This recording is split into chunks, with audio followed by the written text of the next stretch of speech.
After Shifeng finished giving out his instructions, everyone went to their assigned positions, making a perfect encirclement around Justin Fried. Once ready, Kola immediately rushed towards Justin Fried, while Yi Wumian waited at one side for the appearance of the 3 demon guards.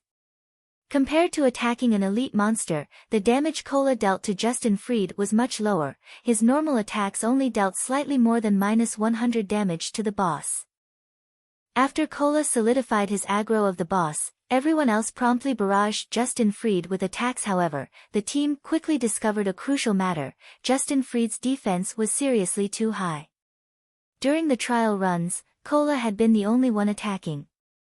Hence, everyone had not really noticed how high Justin Fried's defense was. Take Lonely Snow for example.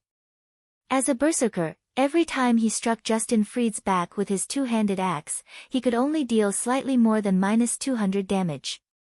Even after using armor break on the boss, his damage only barely reached -300. As for the newcomers, the damage they dealt was far less. His defense is too high. Even with her most powerful spells, Aqua Rose only managed to deal around -500 damage to the boss. Shadow Burst. Blackie didn't dare hold back, immediately using the new skill he received for clearing the 4-color trial. 5 black streaks of light immediately shot out from his staff, landed on Justin Fried's back, and exploded. Damages of -736, -741, -726, -732, -738 appeared above Justin Fried's head. Shifeng was also slashing madly at Justin Fried's back. However, the damage he dealt was far lower than Blackie's. Each of his basic attacks only dealt over -100 damage. However, this damage was further increased when Shifeng triggered one of the Abyssal Blade's effects, inflicting the Doom Curse on the boss. There was also the damage amplification effect from Thundering Flash. As Justin Fried was a Hell Mode boss, both the Abyssal Blade's Doom Curse and the effect of Thundering Flash were greatly weakened. Overall, the 2 debuffs had weakened Justin Fried by 15%. Simultaneously, Shifeng swapped out his Might of 1,000 title for his Demon Hunter title, further weakening Justin Fried. Now, Justin Fried only possessed 80% of his original strength. This result undeniably reduced the burden placed on everyone in the team. Guild Leader, the additional passive skill of your weapon and also the effect of your title are simply too amazing. Thanks to you, the difficulty of this boss has been forcefully brought down a notch. Kola said with a smile. Undeniably, he was the person who profited the most from these debuffs. Aqua Rose's eyes glowed with joy as well when she witnessed this scene. Thanks to Shifeng's skills and title, they now had hope of defeating this boss. It seems that I, too, should get more of such titles in the future. It would make boss raids a lot easier. Aqua Rose looked at Shifeng's title in envy. However, she knew it would be very difficult to obtain such a title. Aqua Rose made a note to herself to ask Shifeng how she, too, could obtain such a title when they left this dungeon. When Justin Fried's HP fell to 90%, Shifeng immediately shouted through the team chat, "Yi Wumian, get ready to aggro the monsters. Everyone, focus fire on the spawns the moment they appear. Fire dance and I will help Kola cope with the boss. Damnable trespassers. Guards. Get rid of them." Justin Fried bellowed. Suddenly, 3 demon guards ran in from outside the arena. Every one of these demon guards were elite monsters. Moreover, each of them possessed 40,000 HP. Fortunately, the demon guards had much lower defense compared to the boss. The team took no time at all to finish all 3, especially when they had a powerhouse like Blackie. Everyone then returned their focus to the boss. During the entire battle, Shifeng did not get many chances to deal damage. Possibly due to there being many more people attacking him, Justin Fried's attack pattern right now was slightly different from when only Kola and Gluttonous Mouse were raiding him. The boss could always accurately force Kola into a corner whenever he brandished his greatsword, preventing Kola from effectively dodging his attacks. To make matters worse, aside from Shifeng, nobody else in the team could accurately find a way to interrupt the boss's attack rhythm. Concurrently, Cola's death would also mean everyone else's death. When Justin Fried's HP fell to 78%, he finally used Death Blow in a fit of rage. Meanwhile, the target of this skill was none other than Shifeng. Shifeng's first reaction to the activation of this skill was to turn tail and run. After being marked by this skill, unless players activated skills that provided invincibility, they would unquestionably die when Justin Fried closed in on them. Justin Fried retrieved a silver spear and abruptly threw it at Shifeng. Instantly, a silver flash streaked across the sky and flew at Shifeng, producing a boom as it broke the sound barrier. Players were unable to dodge this silver spear, so they could only try to block it. Hence, just as the spear was about to reach him, Shifeng immediately spun his body around and activated parry. The spear smashed into the abyssal blade, generating brilliant sparks as metal clashed against metal. Shifeng was forced to retreat over a dozen steps before he could shake off the attack and stabilize his body. Both his hands felt numb after blocking Justin Fried's attack, and he had very nearly lost his grip on his swords. He then took a glance at the abyssal blade, finding a clear scar on the blade of the sword. Unbelievable. To think that this move could even damage a magic weapon. If it were a secret silver weapon taking this hit, wouldn't it get destroyed instantly? Even a fine gold weapon might not survive this attack. Shifeng secretly rejoiced that he had not used the silver lake to block this attack. Otherwise, the sword would have been finished. After seeing his spear blocked, Justin Fried grew furious. Ignoring Cola, he charged at Shifeng with large strides. Without hesitation, Shifeng immediately activated Windwalk, increasing his movement speed by 30%. He then started moving in circles around the arena. As Shifeng did not receive any damage from Justin Fried's spear, he also did not receive the movement speed reduction debuff. Hence, no matter how hard the boss tried to chase Shifeng, he simply couldn't catch up. In the end, Shifeng kited the boss around the arena for the full 10 seconds. With both of Justin Fried's major skills dealt with, everyone returned to their positions and resumed their attack on Justin Fried.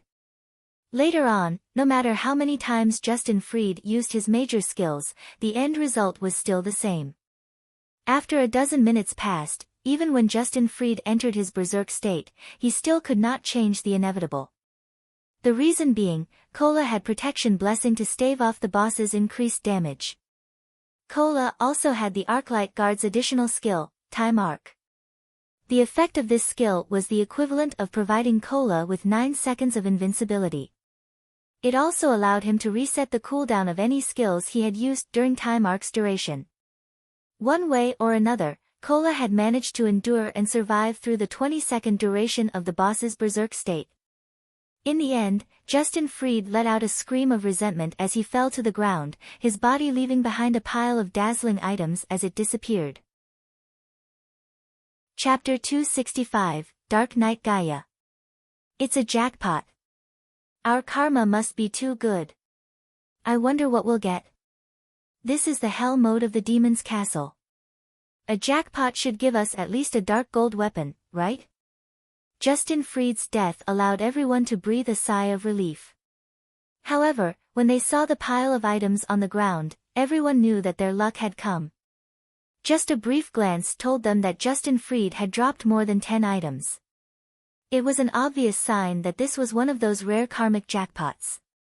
Alright, don't get too excited right now. Rest and recover for now. Shifeng simply smiled when he looked at his teammates' excitement.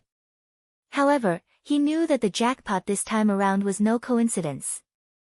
Others might not know this, but the Demon's Castle was actually the hardest dungeon out of all the level 15, 20-man team dungeons, although everyone believed that it was simply a 20-man dungeon with above-average difficulty.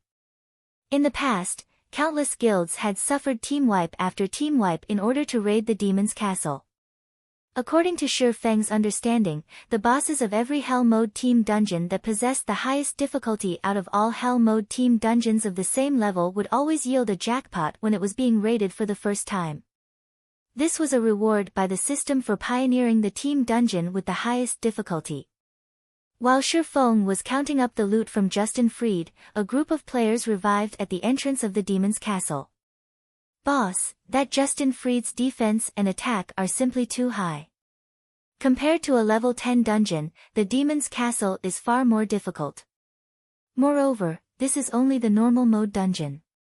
Even a powerful MT like yourself could not survive 3 hits from the first boss. I don't think there's any way we can raid this dungeon right now, a druid said. It seems that 2 MTs are required for this boss, to share the damage. We can just let a ranger kite the 3 summon monsters. After experiencing a battle with Justin Freed, Werewolf fully realized just how powerful the boss was. Every time Justin Freed attacked, Werewolf would be forced into a corner and prevented from dodging. He had no choice but to take the full brunt of the boss's attack. If he only had to endure Justin Freed's basic attacks, Werewolf was confident he could make do with the heals he received. However, one of Justin Freed's minor skills, Thousand Sweep, dealt at least -1000 damage to all targets within an 8-yard radius. Meanwhile, the activation time for this skill was practically instantaneous, so Werewolf had no chance at dodging it.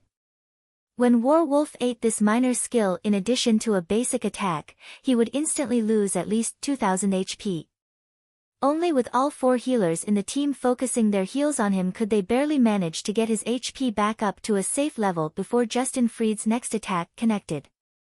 However, shortly after, the boss summoned 3 demon guards.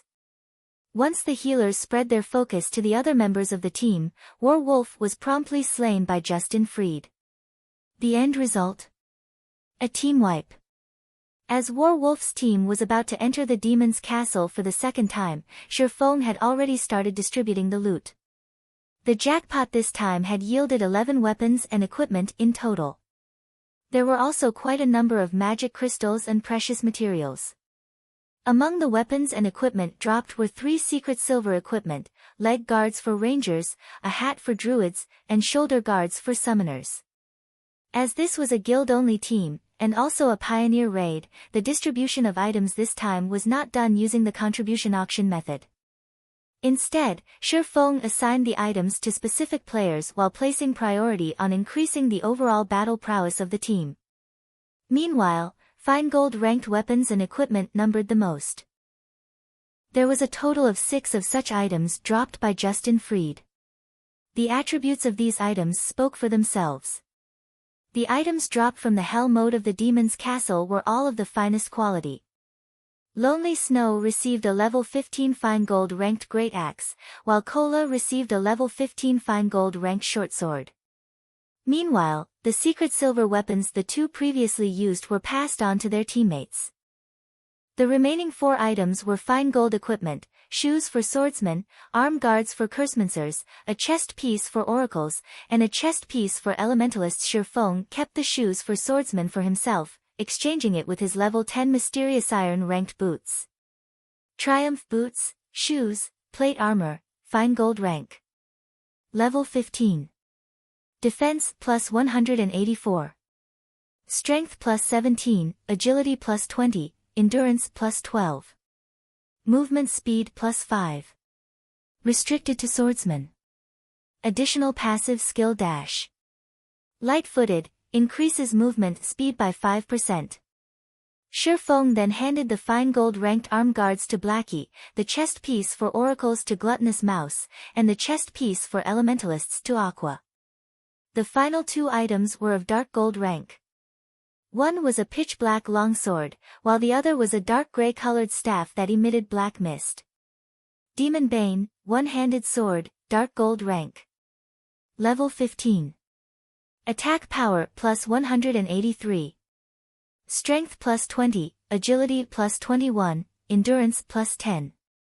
Attack speed plus 3. Durability 100/100. Additional passive skill dash. Demon Bane, deals 20% additional damage towards darkness-type monsters. Although the Demon Bane was only at the level of being satisfactory in terms of attributes, the passive skill that came along with it was perfect for raiding the demon's castle. Shifeng just happened to be able to replace his level 10 dark gold weapon, the Silver Lake. Although the Silver Lake was a personal exclusive weapon, in terms of attributes and attack power, it was much weaker than the level 15 Demon Bane. The reason being, there would be a huge increase in the performance of weapons and equipment every 5 levels. Moreover, when taking into consideration the convenience of the upcoming battles, Shifeng had even more reason to exchange the Silver Lake for the Demon Bane. As for the Dark Gold ranked staff, it was also of extremely good quality. Black Mist Staff, Two-Handed Staff, Dark Gold rank. Level 15. Equipment requirement, Strength 40, Intelligence 60. Attack power plus 154. Intelligence plus 42, Vitality plus 28, Endurance plus 33. Chanting speed plus 6. Durability 100/100. Elemental spell damage increased by 10%. Elemental spells have 18% chance to achieve a critical hit. Ignore levels plus 3. Cast range plus 2. Elemental spell levels plus 1. Restricted to Elementalist. Wow! The attributes on this staff are insane. It's practically tailored for Elementalists. Even though Blackie already had an epic ranked staff, he still couldn't help but exclaim when he saw the attributes on this staff. The eyes of the 2 Elementalists in the team immediately glowed upon seeing the attributes of this staff. This staff will go to Aqua. Shifeng handed the staff over to Aqua Rose without hesitation. Although Taciturn Goose, who was one of the newly recruited 5 demon generals, was also an elementalist, Aqua Rose was the vice leader of the guild. It would not look well if the vice leader of the guild continued using only a secret silver ranked staff. Moreover, Aqua Rose's techniques and strength was far above Taciturn Goose's, and she would be able to display the staff's true power better. For me. Although Aqua Rose indeed liked this Black Mist staff very much, she had only recently joined the guild. She would feel very awkward if she were to receive such an amazing staff so quickly. Take it. You're the vice leader of our guild. We can't have other guilds looking down on Zero Wing now, can we? Shifeng said, a grin on his face. That's right, vice leader. Our guild is acknowledged as one of the 6 major guilds right now. If the other guilds were to find out that our vice leader was still using a secret silver ranked staff, they would definitely make fun of us. Blackie said. Alright, then. I'll take it. Aqua Rose felt that their words were logical. As one of the top management of the guild, every action she took affected the guild's reputation. Chapter 266, Holy Light. Just Dark Knight Gaia alone was a challenge for them to deal with. Yet, there were 2 more bosses of equal strength now. Even Shifeng felt powerless at this sight. However, the fact that there were 3 bosses in this hall was not the most important point. The key point was that even a single boss was enough to cause everyone to despair. The difficulty of this quest is too high. Shifeng's head ached when he looked at the 3 bosses.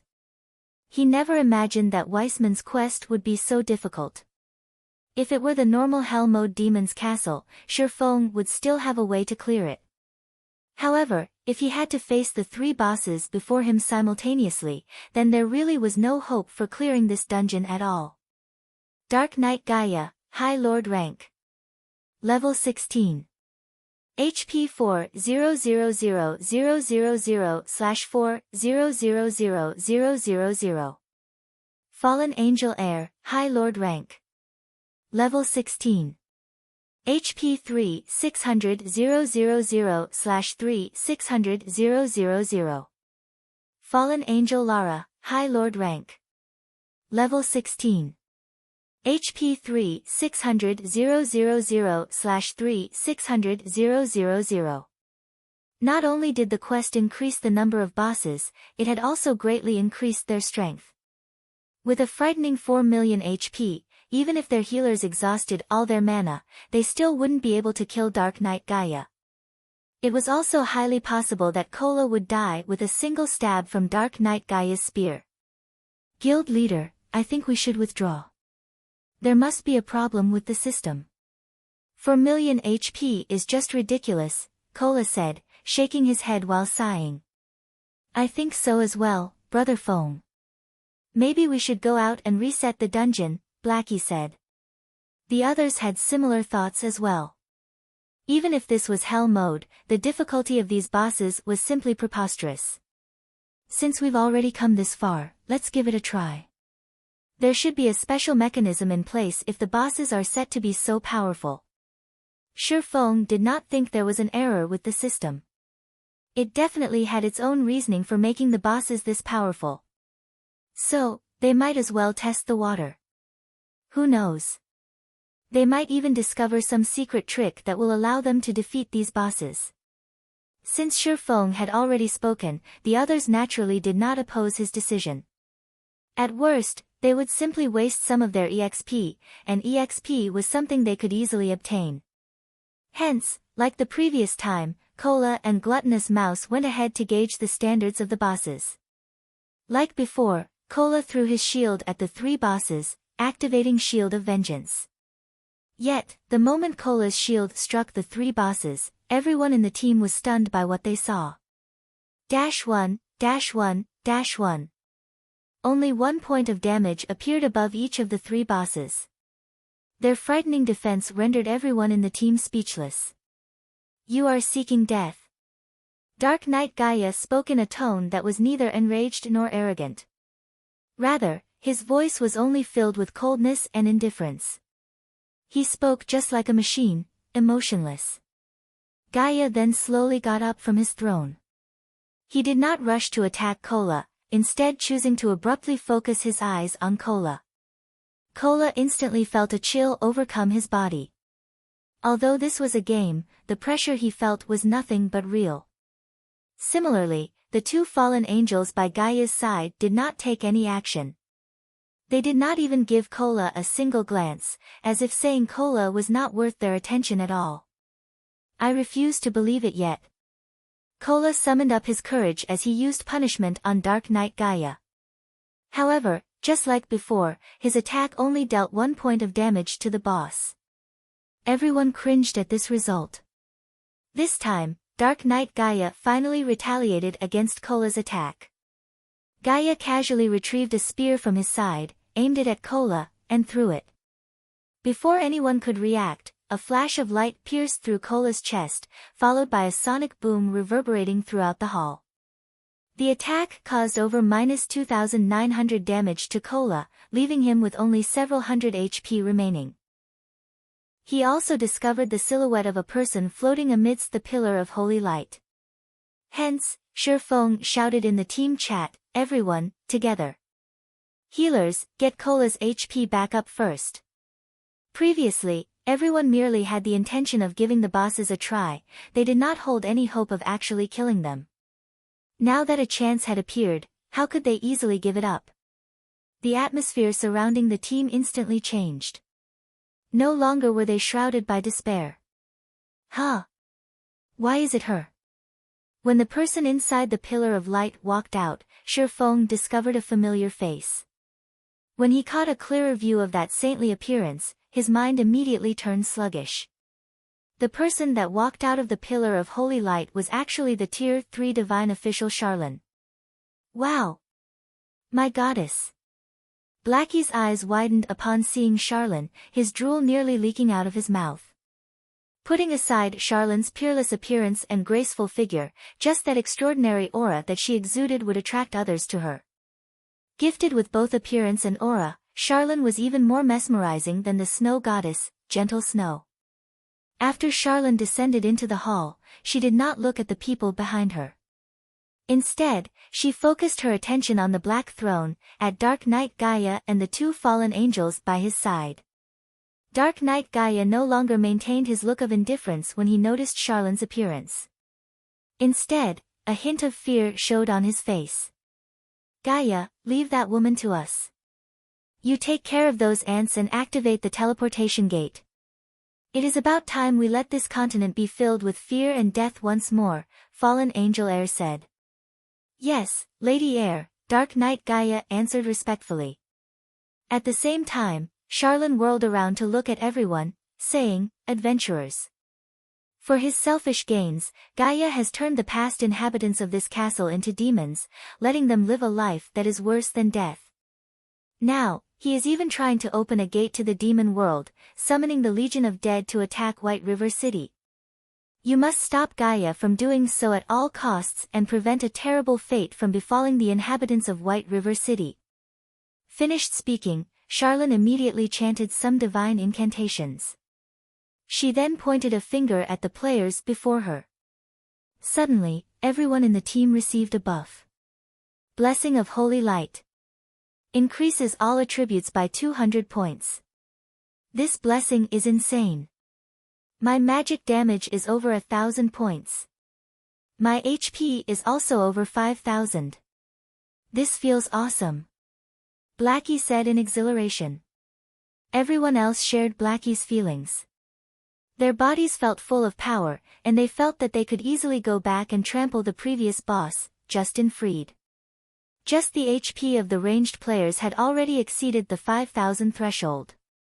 The other melee players also had their HPs increased past the 6,000 threshold.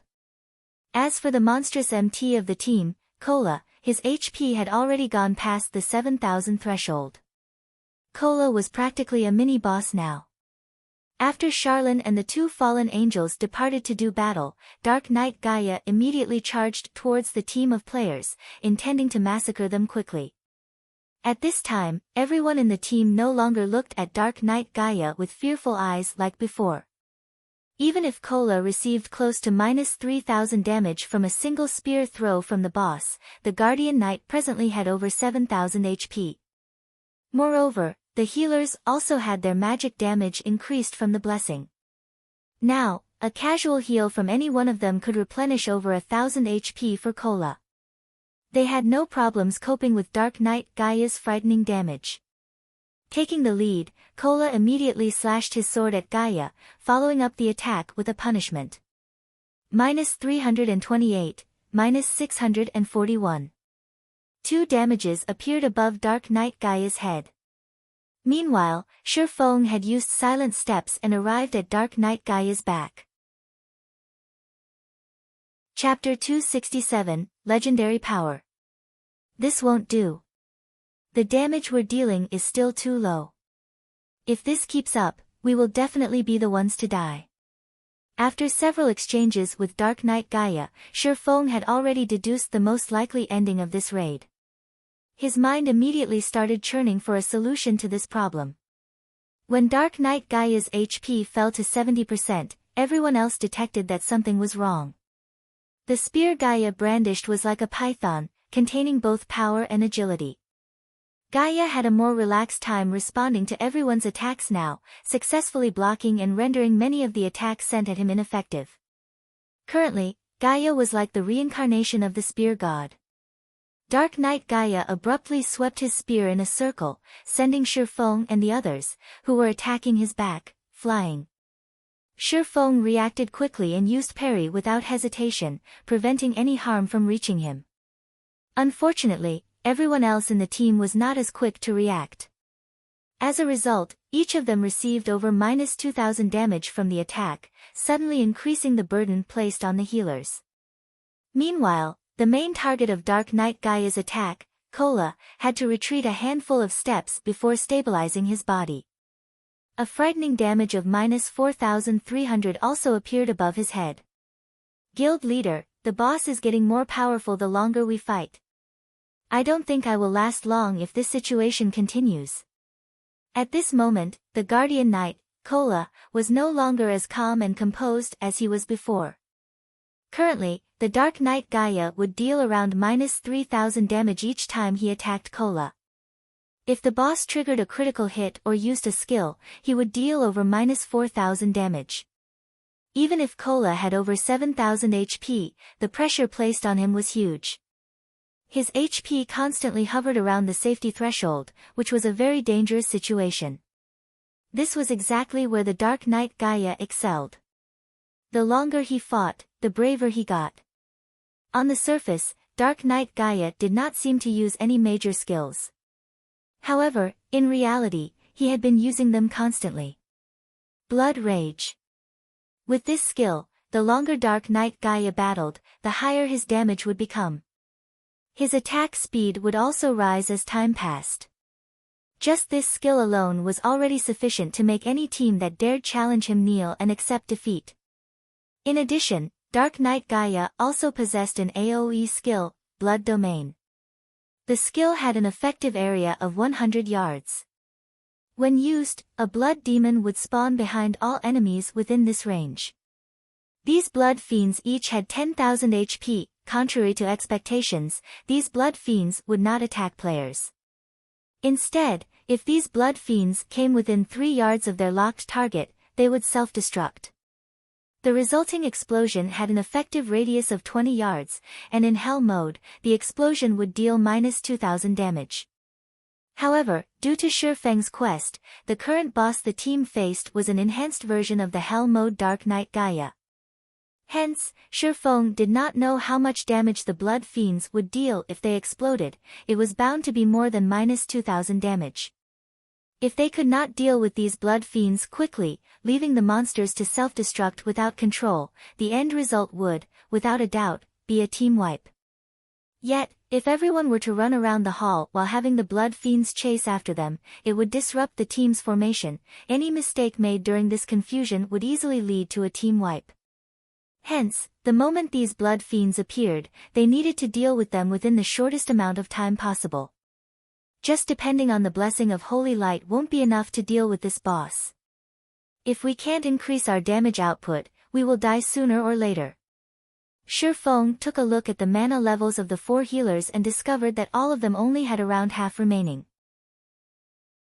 Its might surpassed even that of a tier 2 spell. It was a spell that could devastate both heaven and earth. Unfortunately, this powerful spell had a cooldown time of half an hour. Hence, it was a trump card that could only be used once in a boss battle. As a result, whenever Blackie was in a party together with Shifeng, he would always seek Shifeng's advice, letting Shifeng decide when he should use the skill. No, it's still too early for it. Shifeng had long since planned for Blackie to use Stars of Light when Gaia used Blood Domain. The might of the skill would instantly evaporate the blood fiends that spawn. Yet, if they did not use the skill now, they might not even survive to see Dark Knight Gaia use Blood Domain. With 2 difficult options at hand, Shifeng was at a loss which to pick. In the end, we still aren't strong enough. Shifeng smiled bitterly. Even though their team was already so powerful, it was still not enough to clear this quest. Shifeng truly did not know how those players in the past had managed to complete this quest. However, it was also a fact that the players had already completed their Tier 1 class promotion when they completed this quest. With a team of Tier 1 players with top-tier level 20 equipment and weapons, it would be a simple walk in the park for them to conquer the enhanced Hell mode of the Demon's Castle. Also, even if nobody in the team had reached level 20, if everyone's weapons and equipment were of Dark Gold rank or above, Dark Knight Gaia would still have no choice but to submit to them. To put it bluntly, they were lacking in preparations. As expected, our current equipment is still too weak. Shifeng could not help but lament as he watched the boss getting stronger as time passed. Suddenly, however, a flash of realization came to Shifeng. That's right. If it's equipment, don't I have the fragmented legendary item? Shifeng thought of the ring that had been left asleep inside his bag. The Heavenly Dragon's Breath. As a fragmented legendary item, it possessed the strength to change a player's tier. Yes, tier, not level. Previously, Shifeng had never managed to reach the requirements of the fragmented legendary item. Now, however, he had already achieved it. Heavenly Dragon's Breath, Ring, fragmented legendary rank. Equipment requirement, Strength 200, Agility 200, Intelligence 120. Strength plus 40%, Agility plus 40%, Intelligence plus 30%, Endurance plus 30%. Movement speed plus 20%. Attack speed plus 30%. Ignore levels plus 10. All item level requirements reduced by 10 levels. Additional Skill 1, Dragon's Authority. Suppress all enemies in the surroundings with the might of the Heavenly Dragon, inflicting the fear status onto enemies within a 30-yard distance, reducing their attack power by 20%, attack speed by 20%, and movement speed by 20% for 1 minute. Cooldown, 3 minutes. Additional Skill 2, Dragon Breath. Inflicts 6x damage in a 305-yard line in front of you. There is a 20% chance to induce the fainted state for 2 seconds. Cooldown, 5 minutes. Additional Skill 3, Heavenly Dragon's Power.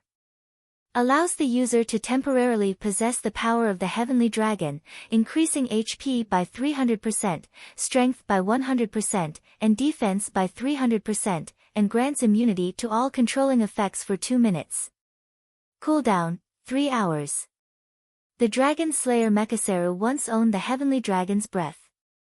It was originally a legendary ranked item possessing the suppressed strength of the Dragon tribe. Due to damage resulting from a war between gods, its might has greatly decreased. However, the Heavenly Dragon's Breath possesses an incomparably strong magic power and possesses the potential to restore itself. Its past glory may be restored with 3 magic stars and 1 dragon's heart. Current restoration, 0/4. Blessing of Holy Light. Increases all attributes by 200 points. This blessing had allowed Shifeng to instantly surpass the daunting requirement of having 120 intelligence. Without wasting any more time, Shifeng immediately retrieved the Heavenly Dragon's Breath from his bag. The instant he wore the ring, he immediately felt it transmit a boundless power into his body. Not even the blessing of Holy Light could compare to this power. Good. The raid officially starts, now. Shifeng looked at the silver dragon-shaped ring on his finger, a smile on his face.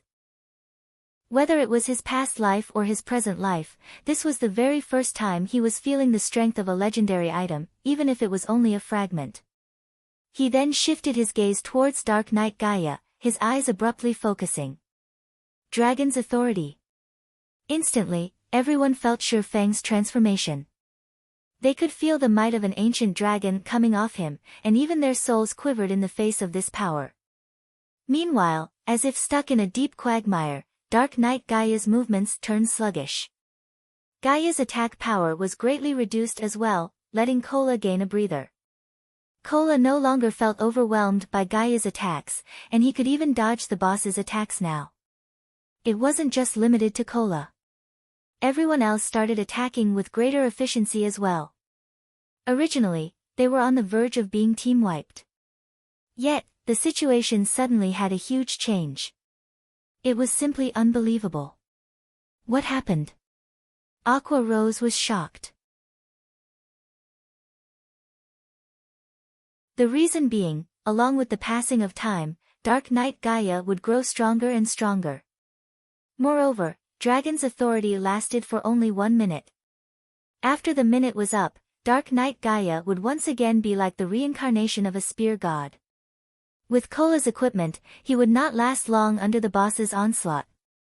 Just as Dark Knight Gaia was about to recover his battle strength. I wonder how well this move will perform. The abyssal blade in Shifeng's hand suddenly ignited in flames, the fire-type mana within a 30-yard radius frantically gathering around the weapon. The light from the scorching flames illuminated the dark hall, while the heat evaporated the moisture in the air. Currently, the abyssal blade in Shifeng's hand was like a miniature sun. This was none other than Shifeng's ultimate move, Flame Burst. Due to his increased attributes, the current Flame Burst was much stronger than the last time Shifeng used it. Before anyone could react, the abyssal blade turned into a shooting star, smashing into Dark Knight Gaia's chest. Gaia's previously impenetrable armor was like tofu when it met with the abyssal blade. The abyssal blade easily pierced Gaia's steel armor and body like a hot knife through butter, creating a large hole in Gaia's chest. However, this was not the end of Shifeng's attack. Shifeng then followed up with 5 more slashes, each of his slashes dealing over -6,000 damage. Some of them had even achieved a critical hit, dealing over -13,000 damage. Meanwhile, The armor on Dark Knight Gaia's body was instantly shattered, the sundered metal fragments smashing heavily against the stone pillars at the sides of the hall. These stone pillars completely collapsed at the impact of the metal fragments. Receiving these 6 continuous attacks, Dark Knight Gaia instantly lost over 60,000 HP. This scene absolutely dumbfounded everyone in the team. Right now, Shi Feng looked more like the boss here with Dark Knight Gaia as the player. The situation was so shocking that Cola and everyone else in the team even forgot to attack Dark Knight Gaia. Oi! Stop daydreaming. The boss is still alive. Shi Feng smiled helplessly as he received everyone's fervent gazes. After Shi Feng's reminder, Cola and Yi Wumian quickly reacted and charged at the boss. Maybe because he no longer had his armor, Dark Knight Gaia was actually receiving an additional 30% damage from everyone's attacks now. The raid progressed at a much faster rate right away. You ants have angered me. Accept the punishment of darkness. The moment Dark Knight Gaia bellowed, the entire hall turned bloody red.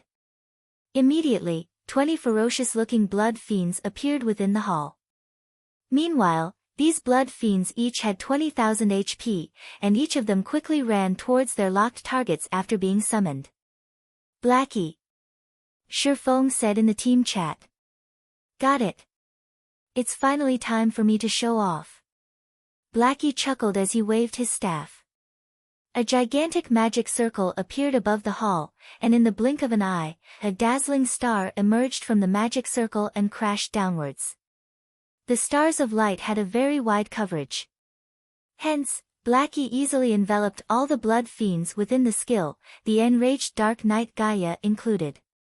Each star caused over -5,000 damage. After over a dozen stars came crashing down, not even ashes remained of the blood fiends. As for Dark Knight Gaia, he was left in a miserable state after the duration of the skill ended. Everyone else in the team took this chance to use their most powerful moves on the boss, holding nothing back. Before even a minute passed, Dark Knight Gaia's HP fell to 30%. Instantly, the boss went into a berserk state, his body doubling in size. In this state, both his attack power and defense were greatly increased. Even when Cola had Protection Blessing activated, the skill reducing any damage he received by 50%, he lost over 3,000 HP the instant Dark Knight Gaia's spear connected with his body. Just in time. Shi Feng had been waiting for this moment all along. Did he think going berserk was amazing? In front of a dragon, everything was insubstantial. Shi Feng immediately activated Heavenly Dragon's power, increasing his HP by 300%, strength by 100%, defense by 300%, and also becoming immune to all controlling effects for 2 minutes. After the activation of Heavenly Dragon's power, Shi Feng's body underwent a transformation. Dragon scales suddenly covered his skin, making him look as if he was wearing dragon scale armor. With the addition of these dragon scales, Shi Feng's originally ordinary appearance suddenly became tyrannical. Chapter 269, Violent Conclusion. Originally, everyone was still worried about how they should deal with the berserk boss. However, Shi Feng's shocking transformation immediately attracted their attention. Leaving aside Shi Feng's new handsome and gorgeous appearance, just by standing there, he was already giving off an insurmountable pressure. This was no longer an oppression due to strength. Instead, this pressure was the instinctive reverence for a primordial life form. Just what is going on here? Aqua Rose asked in shock. It was a known fact that players could not transform their bodies. Yet, Shi Feng had actually transformed in defiance of that notion. Moreover, that frightening pressure he was giving off was much more terrifying when compared to the berserk Dark Knight Gaia. Let alone the others, even Blackie and Lonely Snow, who knew about the fragmented legendary item, were greatly astonished by Shi Feng's sudden transformation. They never thought that a player could actually become so powerful after activating the Heavenly Dragon's power. I think the guild leader can kill me in a single hit now, Lonely Snow said, a bitter smile on his face. Let alone you, even Cola might not survive a single hit from Brother Feng. With the activation of the Heavenly Dragon's power, Shi Feng's strength received a several-fold increase, which meant that his attack power had increased as well. When Blackie thought about how his most powerful skill, Stars of Light, already failed to match Shi Feng's previous strength. If Shi Feng used a skill, even Cola, who had over 7,000 HP, would be reduced to ash. The Heavenly Dragon's power is strong, as expected, Shi Feng thought as he shook his fists. He could feel boundless power coursing through his body. In addition, after activating this skill, Shi Feng could feel his mind becoming much clearer than before, allowing him to reach a peak condition that he had never experienced. Shi Feng's strength now exceeded 1,000 points. His attack power was also over 2,300 points, while his HP was over 15,900. In addition, his defense had gone past 4,500 points, almost twice that of Cola's. Currently, he could easily be considered a mini-boss. Cola, leave tanking the boss to me. Shi Feng wanted to test his new body. Moreover, it would be much more effective for him to tank the boss instead of Cola right now. Apart from having higher attack, defense, and HP, Shi Feng's current dodging capabilities were miles ahead of Cola's. Alright. Although Cola was still shocked by Shi Feng's transformation, he managed to muster a reply. With more than 15,900 HP, nobody was a more reliable MT than Shi Feng. After relieving Cola of his duties, Shi Feng immediately slashed a sword at Dark Knight Gaia. Like a lightning bolt, Shi Feng's sword smashed into Dark Knight Gaia's body with the might of 1,000. The attack dealt over -2,000 damage to the boss, and the strength behind the attack forced the boss to retreat 3 steps. Each step the boss retreated left behind a deep footprint on the hard-tiled floor. This was the benefit of increasing one's strength. Compared to increasing just attack power, if players with physical damage classes increased their strength, not only could they gain additional attack power, their increased strength would also create a suppression effect during battle. This effect would further raise the damage they dealt their enemies. When attacking, players could also cause their enemies to lose their balance. In a battle, if one could not maintain a proper stance, it would be very easy for problems to arise. Hence, compared to purely increasing one's attack power, it would be much more beneficial to increase one's strength instead. This was a kind of invisible support, and many players only discovered the importance of basic attributes after playing the game for a long time. Currently, Shi Feng's battle with Dark Knight Gaia was in full swing, and the other melee classes had no chance to get close to the boss at all. The reason being, aside from MTs like Cola and Yi Wumian, the other melee classes could not even survive a single hit from Dark Knight Gaia. In this situation, only the ranged players could continue attacking without worry. Although Dark Knight Gaia had gone berserk, he was merely an insignificant being in the face of the Shi Feng who had the Heavenly Dragon's power activated. However, Aqua Rose was still not done with her spells. She then followed up with a third spell called Blizzard. Not only could this spell deal high amounts of damage, it also had a very good movement speed reduction effect. Without staying idle, the other ranged players started throwing out attacks at the monsters as well. Blackie had also taken this chance to use the most powerful AoE skill currently available to him. Hell Flame.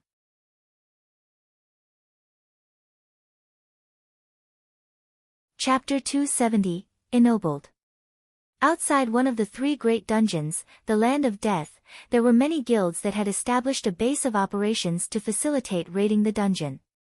Meanwhile, inside Dark Star's base of operations, the Arclight shield is already in our hands now, so the MT problem has been dealt with.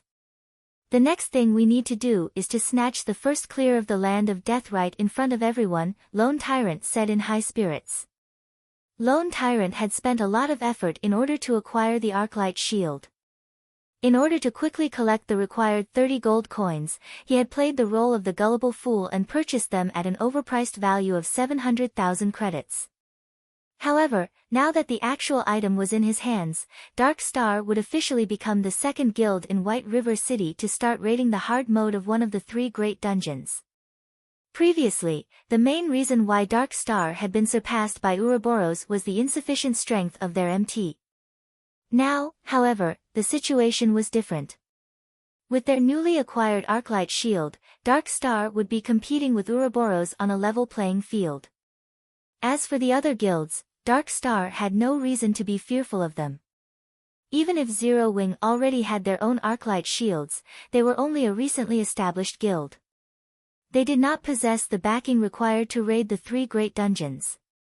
At this moment, however, a system announcement rang out. White River City Region System Announcement. Congratulations to Zero Wing for becoming the first team to conquer the Hell Mode Demon's Castle. All players within the team will be rewarded with 40 reputation points in White River City, 10 reputation points in Star Moon Kingdom, 300,000 EXP, and 10 silver coins. White River City Region System Announcement. Congratulations to Zero Wing for becoming the fastest team to conquer the Hell Mode Demon's Castle. All players within the team will be rewarded with 40 reputation points in White River City, 10 reputation points in Star Moon Kingdom, 300,000 EXP, and 1 Tier 2 gemstone of random attribute. The announcement was repeated 3 times. Lone Tyrant was dumbfounded by this announcement. He was very clear about what sort of dungeon the Demon's Castle was.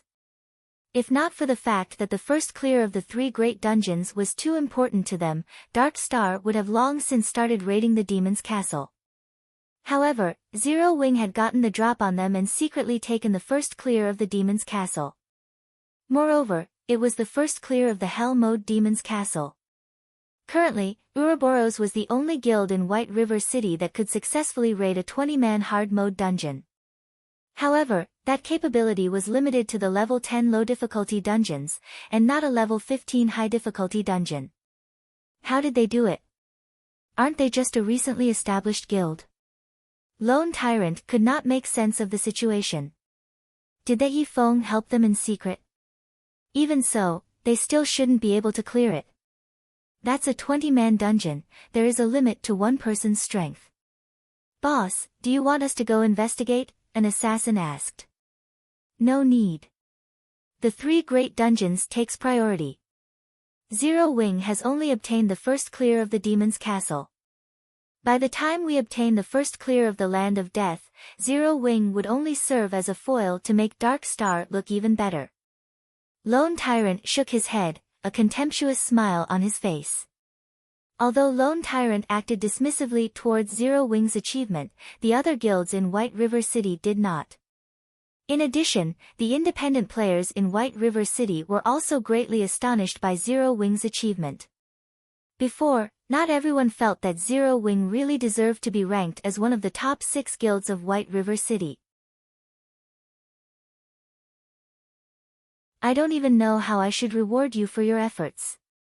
How about this? With the power vested in me, from this day onwards, you are a Viscount of White River City. With your strength, I believe you should be able to protect that place.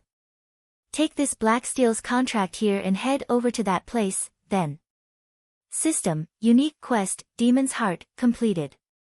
Quest rewards, Position of Viscount in White River City, Blacksteel's contract, 500,000 EXP, 50 free mastery points, and 2 gold coins. Chapter 271, Guild Residence. Lady Charlene is looking for me. A bad premonition stirred in Shifeng's mind. Shifeng had a very good understanding of Charlene's personality. She was definitely the type of person that would not act out of altruism, and Shifeng couldn't help but wonder just which item on him Charlene had her eye on again. Forget it. It's better if I just go and see what she has in store for me, Shifeng decided after giving it some thought. Although Charlene was a money grubber, he had always received a great harvest every time they met. This time, Charlene might give him some advanced quest again. If the quest rewards were good, he would consider giving it a try. However, the stargazing tower was located in Blackwing City, and this situation puzzled Shifeng greatly. Since when had Charlene run all the way to Blackwing City? If Shifeng had not known the location of the stargazing tower, he would have definitely wasted much of his time blindly searching for Charlene in White River City. Moreover, it was not easy to go to Blackwing City. Without the appropriate pass, players would find it impossible to go there at all. To put it simply, if any other player wished to meet with Charlene, it would be a very difficult endeavor. Fortunately, it was a simple task for Shifeng. Although he had already depleted the number of uses on the 7 Luminaries gemstone, his pass to Blackwing City, Aqua Rose still had a few Blackwing passes of her own. On second thought, maybe I should postpone meeting up with Charlene. Based on Shifeng's many years of experience campaigning in God's domain, the quest that he could trigger by going to Blackwing City would definitely not be simple. He also had many things he needed to do right now, so it was better for him to just push this matter to a later time. After leaving the city hall, Shifeng called for Aqua Rose and Fire Dance to meet up with him. They then headed towards the Purple Sun Mansion located in the trade area of White River City. The Purple Sun Mansion was originally the official residence of a count. However, this count had mysteriously disappeared inside the Purple Sun Mansion over half a century ago. In the following decades, every new owner of the residence would also mysteriously disappear overnight. An answer was never found for their disappearance, and ultimately, the residence was sealed by the city more than a decade ago. Moreover, the city had even stationed guards in front of the residence, preventing anyone from entering the place. It went without saying that the area the Purple Sun Mansion occupied, as the official residence of a count, was one of the largest within the trade area of White River City. Even though Shifeng was now a viscount, the personal land he could purchase would be less than a third of the Purple Sun Mansion. Guild leader, why did you bring us to this abandoned residence? Aqua Rose asked in curiosity as she looked at the dilapidated residence in the distance, and also at the 8 guards stationed outside the place. Their guild had just recently obtained the first clear of the Hell Mode Demon's Castle, and the resulting fame had attracted many players to apply to join the guild right now. As a result, Aqua Rose was swamped with work. Although Blackie was also helping out with management, he was mainly focused on managing the workshop side of things. The guild within the game, on the other hand, was left to Aqua Rose to manage. As for Fire Dance, she was responsible for leading the main force of the guild. Each of them had their own respective duties. However, the management of the guild was the most onerous task out of the 3. Zero Wing had been established only recently, so there were still many problems on the management side of things. Aside from the guild perk system still being imperfect, their guild was also not prepared to recruit so many players.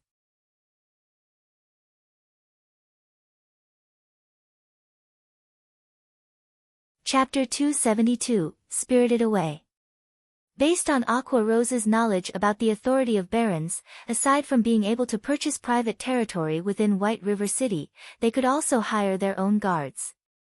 A baron could hire a total of 10 NPCs to serve as guards for his own territory. However, a baron was the lowest rank of nobility.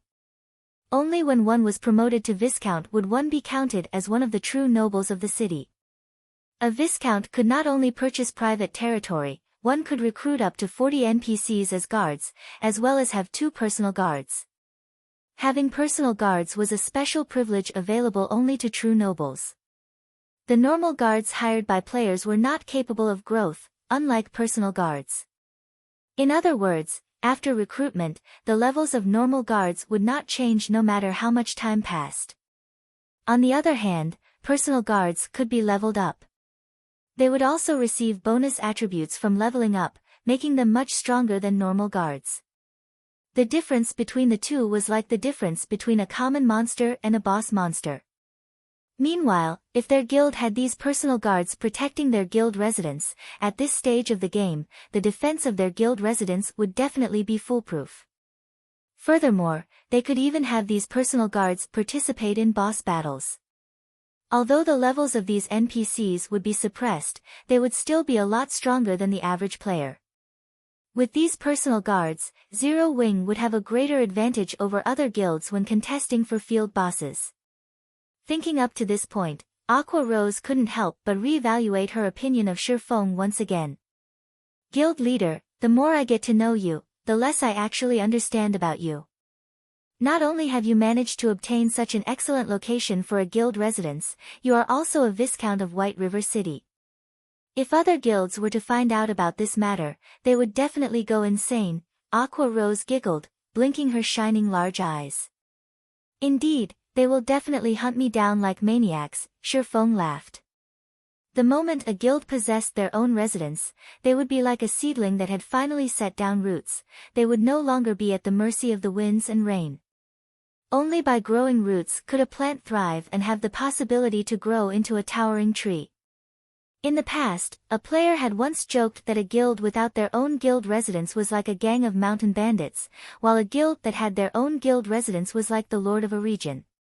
The reason being, only with a guild residence could a guild gradually perfect the many benefits they provided. It was especially true for guild quests. At this stage of the game, as nobody possessed their own guild residence yet, the NPCs within the city were unable to privately publish quests to the guilds. Hence, players could only accept some daily quests from the Adventurers Association to earn guild reputation. In comparison to the individual quests that players received from the Adventurers Association, the private guild quests published by NPCs rewarded much higher guild reputation. If a guild was sufficiently powerful, there was even the possibility that a quest rewarding an epic ranked item would appear. Moreover, unlike at the Adventurers Association, the number of quests available to guild members was not just limited to 2 or 3. As long as a guild was sufficiently powerful, there would be several hundreds, even thousands of guild quests being published in the guild residence every day. With so many quests available, players would be able to level up and upgrade their equipment more efficiently than if they were limited to grinding monsters. The location of the guild residence was also very important as this correlated to the number of guild quests a guild would receive. A newly established guild residence would be an unknown existence in White River City. To be precise, it would be unknown to the NPCs of White River City, and that anonymity would prevent many of these NPCs from commissioning quests with such newly established guild residences. If, however, a guild residence was established in a high-traffic location like the trade area, it would be easily noticed by NPCs. As a result, the number of quests the guild residence received would increase. Meanwhile, as the number of quests resolved by the guild increased, the fame of the guild among NPCs would also rise. And the number of NPCs willing to commission quests would also increase in turn. Such a snowball-like development speed would be unstoppable once it started. Hence, if the guilds in White River City were to find out about Zero Wing coming into possession of a guild residence, they would definitely hate Shifeng down to the bone. Fortunately, Zero Wing had already grown past the stage of a fledgling guild. Unrated guilds would not dare to make an enemy out of Zero Wing. Only third-rate guilds or above would pose a threat.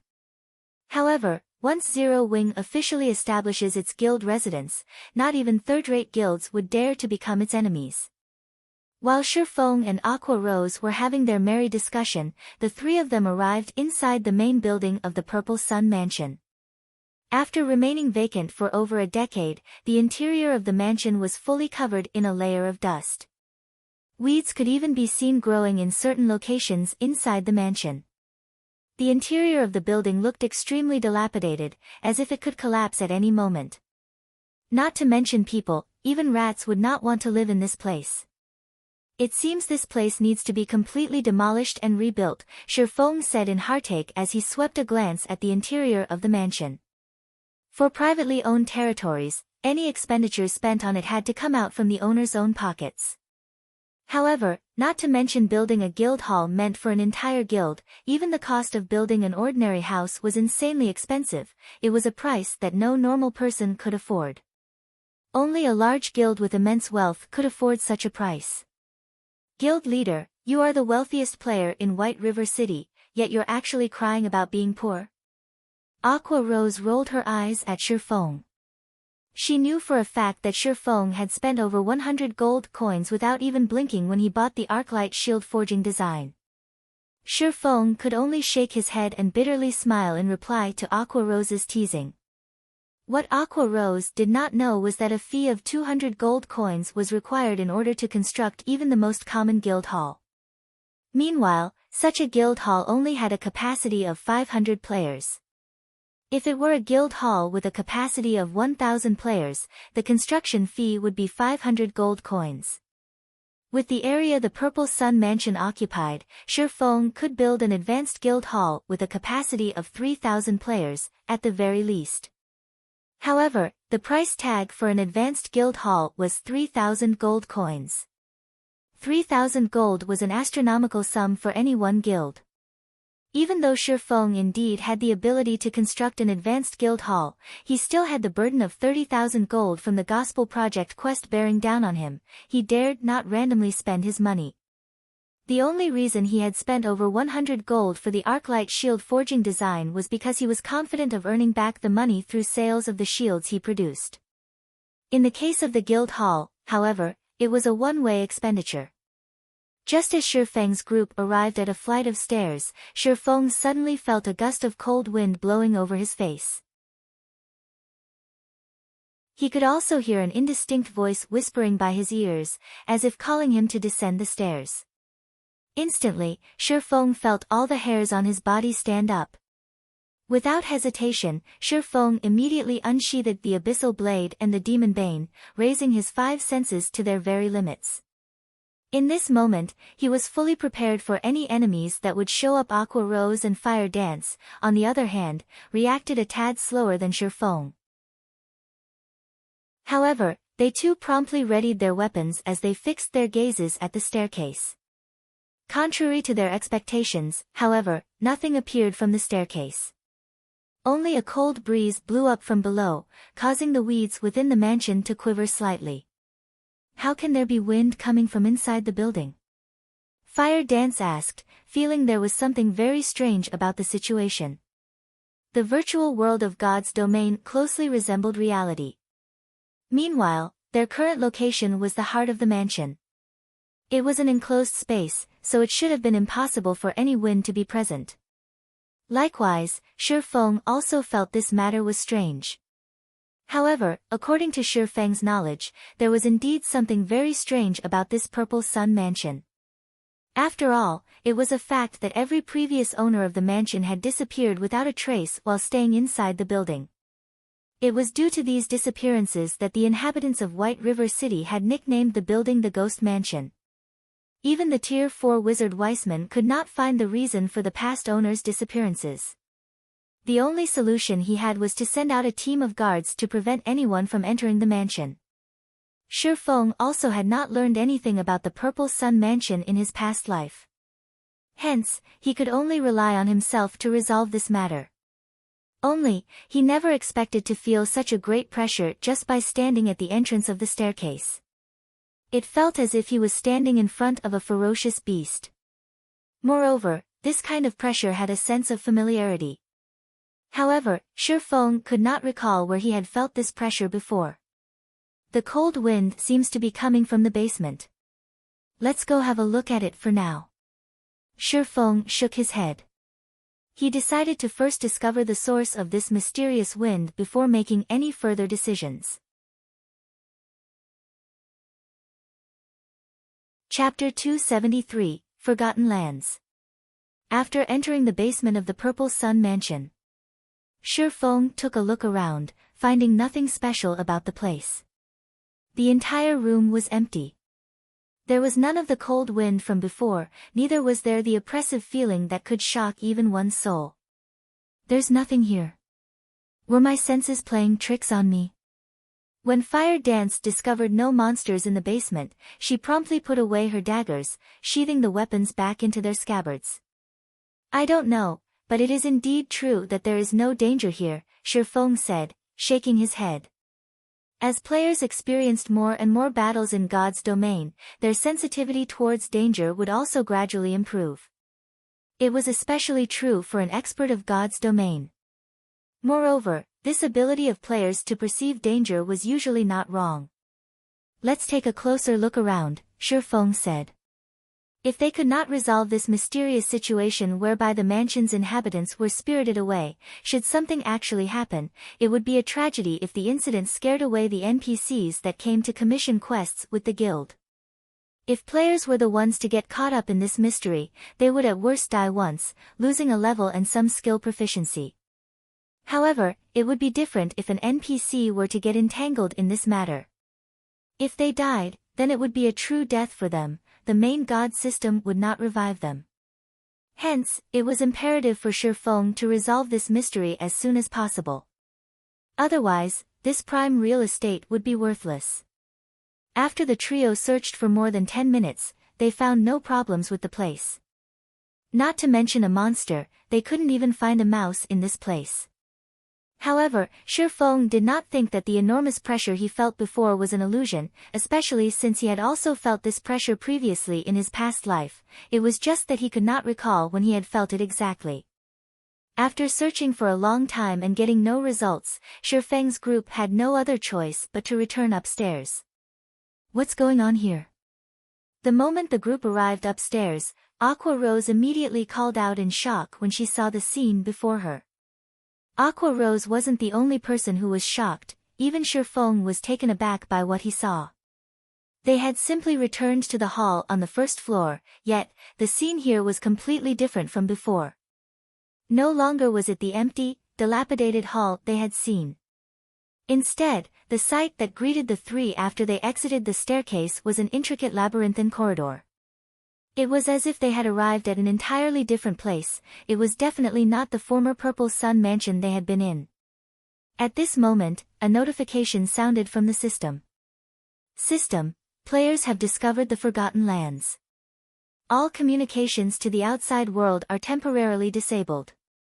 So it turns out to be something like this. Shifeng suddenly came to a realization. He finally knew why the previous owners of the mansion had all disappeared one after another. It turned out that all of them had been transported to this location. Guild leader, I can't use my return scroll, Fire Dance said, her eyebrows wrinkled. This is just like the time in the trial of God. It seems that this place isn't ordinary at all. Shifeng began observing his surroundings. Shifeng had encountered numerous such situations in his previous life. It was just like the lost lands he had encountered shortly after entering God's domain in this life. He had even obtained the abyssal blade from that place. Although the Forgotten Lands was different from the Lost Lands, both still had their similarities. Most likely, players trapped in this place would be released after they completed a certain quest.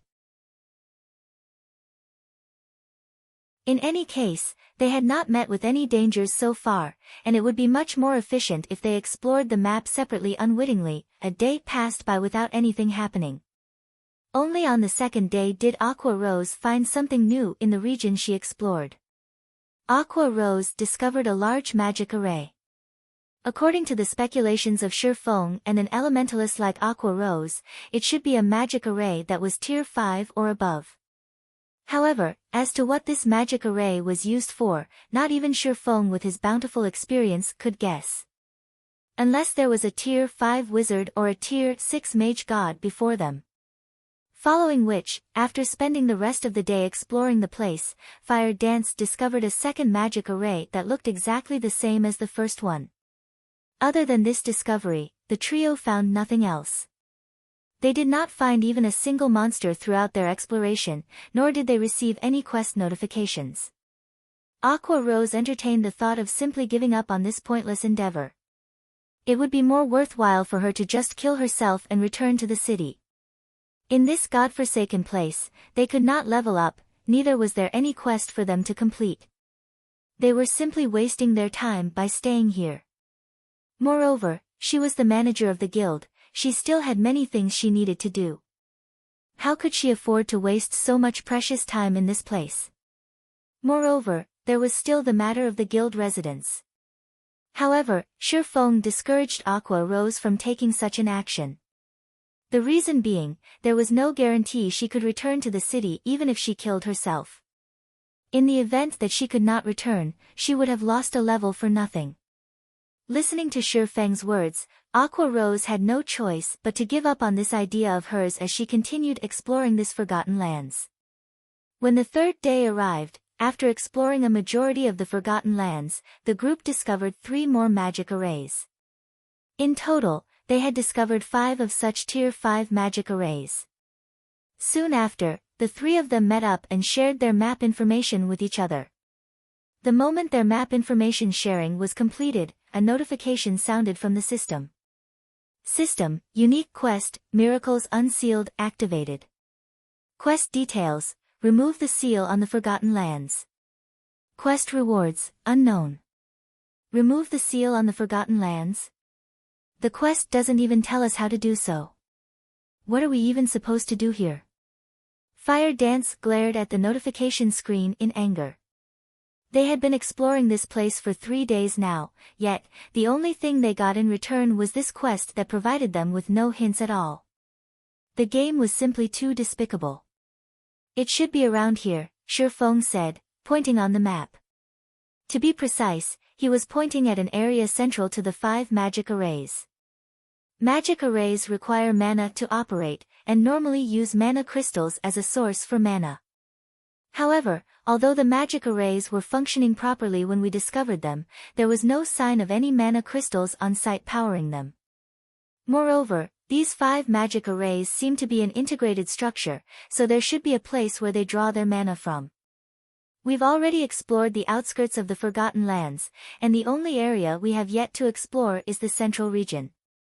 There is a high possibility the power source for these magic arrays are situated in the central region. If we destroy the mana crystal there, we should be able to complete this quest. Guild leader, I never expected you to know so much about magic arrays. For a second there, I even thought you were an elementalist or a cursemancer, and not a swordsman at all, Aqua Rose said teasingly. I just studied the topic by accident. There are plenty of books on magic arrays inside the library of White River City, after all. The only choice she had now was to steadily raise her reputation in White River City. Okay, I'll get you a permit to the library after we leave this place.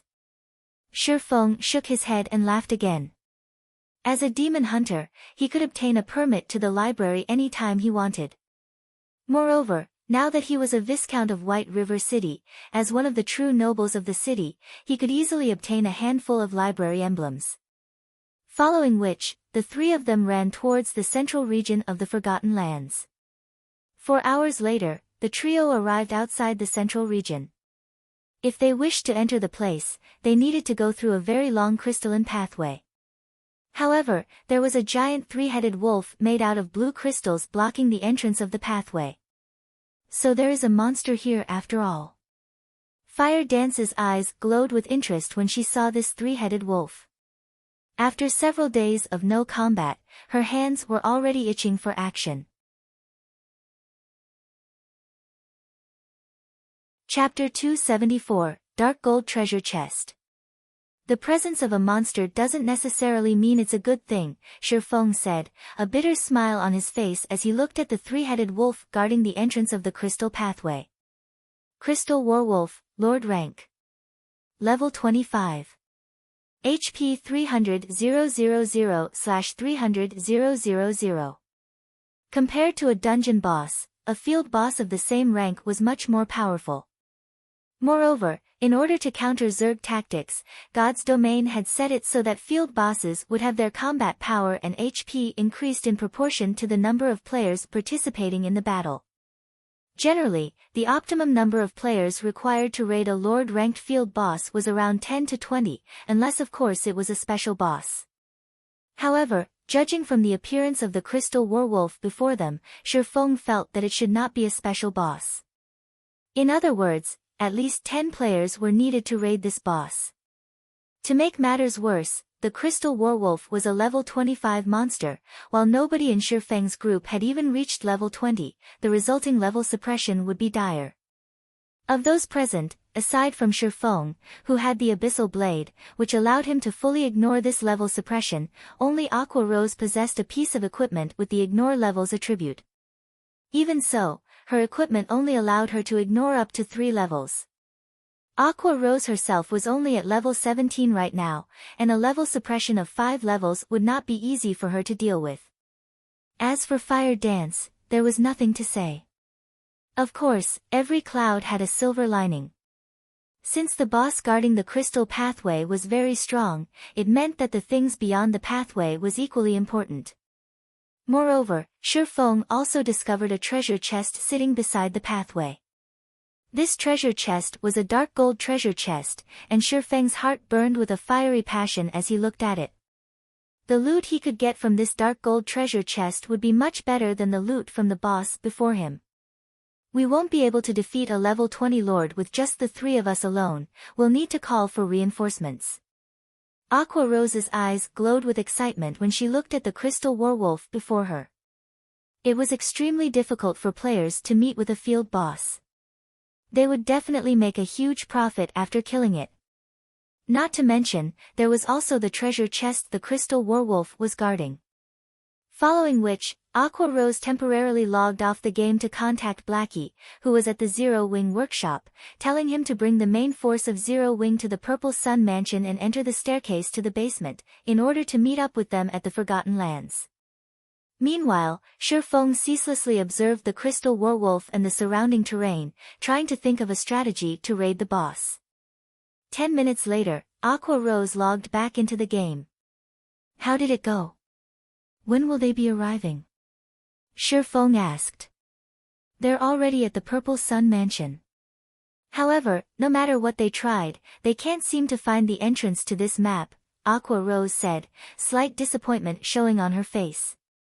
If so, the appearance of the entrance should be random, Shi Feng said, lapsing into silent contemplation.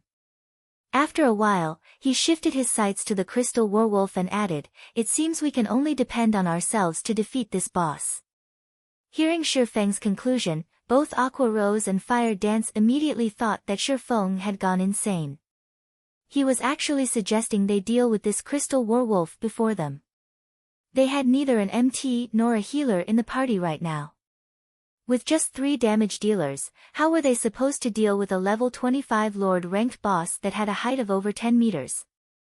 Although both girls knew of Shi Feng's unrivaled strength, a Lord-ranked boss was still not something that could be defeated with just 3 players. We are only giving it a try. In any case, we can't just stay stuck in this place forever, right?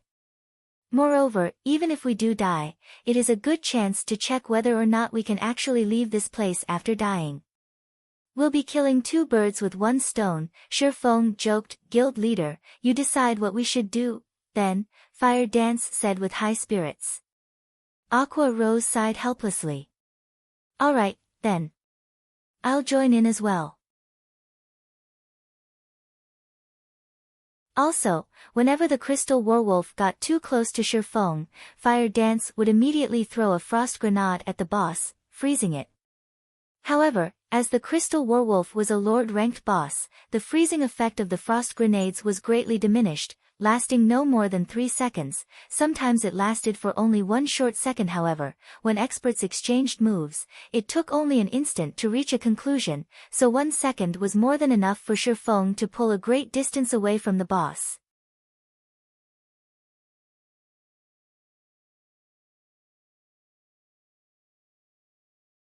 Having no other choice, Shi Feng activated gravity liberation. Shi Feng's body instantly became as light as a feather, and like a spirited monkey, he dodged the originally unavoidable attack. Wind Blade. Immediately, Shi Feng's attack speed increased even further. Double Chop. Earth Splitter. Thunder Flame Explosion. Skills blasted on the crystal werewolf one after another, each dealing over -1000 damage. Although the crystal werewolf's attacks became stronger and its speed much faster after going berserk, these improvements came at the price of its defense being weakened. Combined with the 20% damage amplification effect of Thundering Flash, the damage the crystal werewolf received became a lot higher than before. Fire Dance's and Aqua Rose's attacks also landed at this point, so the crystal werewolf's HP fell sharply. By the time the 30-second duration of gravity liberation was almost over, the crystal werewolf only had 10% of its HP remaining. Just as the effect of gravity liberation was about to end, Shi Feng executed 9 Dragon Slash. 9 phantoms of the abyssal blade appeared behind Shi Feng, and all of them shot towards the crystal werewolf. Meanwhile, just as an attack from the crystal werewolf was about to land on Shifeng swapped positions with his doppelganger. Upon being relocated, the doppelganger immediately used parry and defensive blade to repel the crystal werewolf's attacks. Each phantom of the abyssal blade had high attack power, and each of them could deal over -150 damage every time they struck at the crystal werewolf. In total, the 9 phantoms dealt over -1,300 damage to the crystal werewolf every second. Meanwhile, there were 28 seconds before the effect of 9 dragons ended. After having used up both of its life-saving skills, parry and defensive blade, the doppelganger received a direct hit from the crystal werewolf's claws. Alas, the doppelganger only had 50% of Shifeng's attributes, so it died on the spot. However, the doppelganger had earned a lot of time for Shifeng. With the doppelganger gone, the crystal werewolf shifted its attention back to Shifeng's actual body. Shifeng activated Wind Walk again without hesitation. He then whirled around and ran. Fortunately, with his movement speed increased by 30%, Shifeng was still a tad faster than the crystal werewolf, which was still under the 20% attribute reduction effect of the Doom Curse. Thus, the kiting strategy began once more. Under Aqua Rose's and Fire Dance's constant barrage, the crystal werewolf's HP fell lower and lower. 9%. 8%. 7%. By the time the effect of Shifeng's Windwalk was about to end, the crystal werewolf only had 3% of its HP remaining. It should be about time. At this moment, Shifeng stopped running. He then turned to face the crystal werewolf, pointing the abyssal blade at the monster. Abyssal Bind. 9 snake-like chains suddenly surfaced from the floor, instantly binding the crystal werewolf. Although the crystal werewolf had been immune to the control skills used on it before, its movements were still bound by the pitch-black chains. In God's domain, the so-called immunity to control skills did not necessarily make one immune to all control skills. Instead, it simply made one immune to control skills that were below a certain tier. Skills such as Frost Arrow, Ice Sphere, and Kidney Strike were all considered basic skills. In other words, they were Tier 0 skills. As these skills were of the lowest tier, the crystal werewolf was completely immune to their effects. As a level 25 lord, the crystal werewolf was immune to any control skills that was below Tier 2. However, Tier 2 or Tier 3 control skills could still restrain it. Although Shifeng did not know which tier the Abyssal Bind belonged to, it was a skill attached to a magic weapon. In Shifeng's estimation, it should be at least Tier 3 or above, meaning that it would be effective against all bosses that could possibly appear at this stage of the game. With the crystal werewolf completely restrained, Shifeng took a step forward as he activated his ultimate skill, Flame Burst, which could only be used around once every 4 minutes. Shifeng's 2 swords were just like miniature suns with the activation of Flame Burst. In the blink of an eye, Shifeng slashed the crystal werewolf's body 6 times with his swords. -2,238, -4,452, -2,198, -2,212, -4,408, -2,216. The 6 attacks dealt a total of more than -17,000 damage, instantly wiping away the crystal werewolf's remaining 3% HP system. Level 25 crystal werewolf killed. Level difference of 7. EXP obtained increased by 700%. Obtained 485,630 EXP. The experience bars of all 3 of them instantly increased by a large chunk. Aqua Rose even advanced to level 18.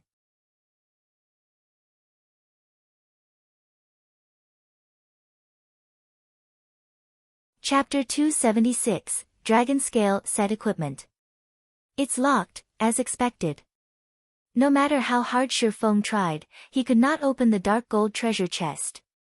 Hence, he retrieved the key he had just obtained from his bag. Kachak. The lid of the purple gold-colored treasure chest popped open slightly. Multicolored lights escaped between the gap, the lights illuminating even areas that were several hundred yards away.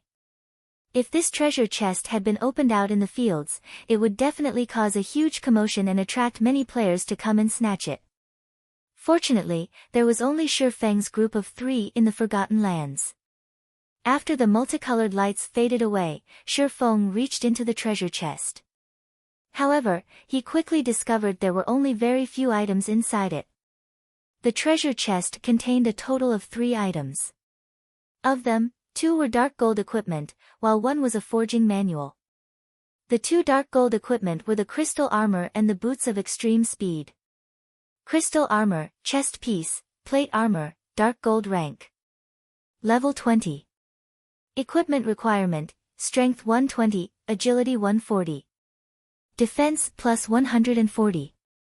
Strength plus 24, agility plus 21, endurance plus 20. Restricted to swordsmen. Additional passive skill dash. Smart Outbreak, every time user receives damage, strength and agility increased by 2% for 15 seconds. Stacks up to 5 times.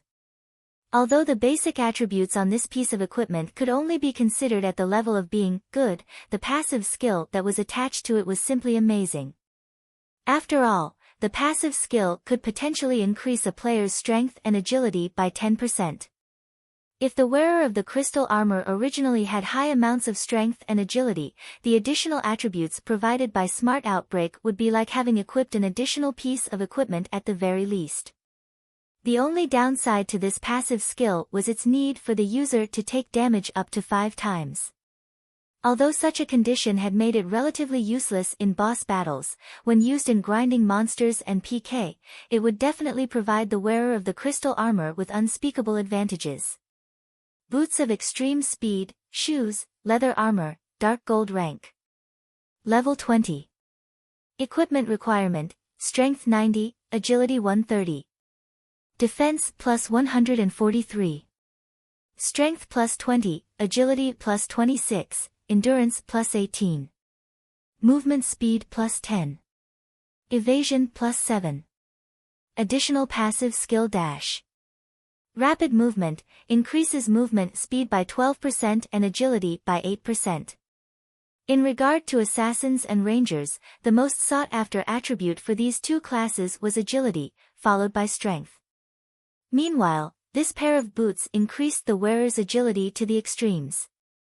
One could even argue that no other level 20 dark gold ranked shoes could increase agility as much as the boots of extreme speed could. Although these 2 pieces of dark gold equipment were excellent, they were worth barely a fragment of the true value of this dark gold treasure chest. After all, the item that reflected the true value of the dark gold treasure chest was none other than the forging manual. In addition, it was even a fine gold ranked forging manual. Forging manuals were different from forging designs.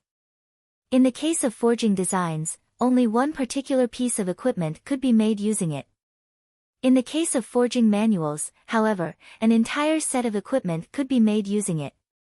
This forging manual was meant to produce the level 20 dragon scale set equipment. There were a total of 6 pieces in this set, and it could be worn by any class that could use plate armor. Previously, Shi Feng had spent over 100 gold at the Blackwing auction house just to purchase the forging design for the Arclight shield. However, the value of the Arclight shield was far from being comparable to the dragon scale set equipment. After all, the dragon scale set equipment was a fine gold ranked set equipment. Throughout the entire Starmoon Kingdom, not a single guild had managed to obtain a secret silver ranked set equipment up to now. One could simply imagine the value of a fine gold ranked set equipment. If Shi Feng could forge a few sets of the dragon scale set equipment and give them to the plate armor classes in the guild's main force, when these players walked on the streets wearing the dragon scale set equipment, one could simply imagine the shock on the other players' faces when they see the set equipment. The members of other guilds would definitely tremble with fear. Just the thought of such a scene was simply exhilarating. However, it would definitely be extremely difficult to forge the dragon scale set equipment. As it was a set equipment, the difficulty of producing the entire set would be no less than producing a piece of dark gold equipment. Shi Feng was only an advanced forging apprentice right now.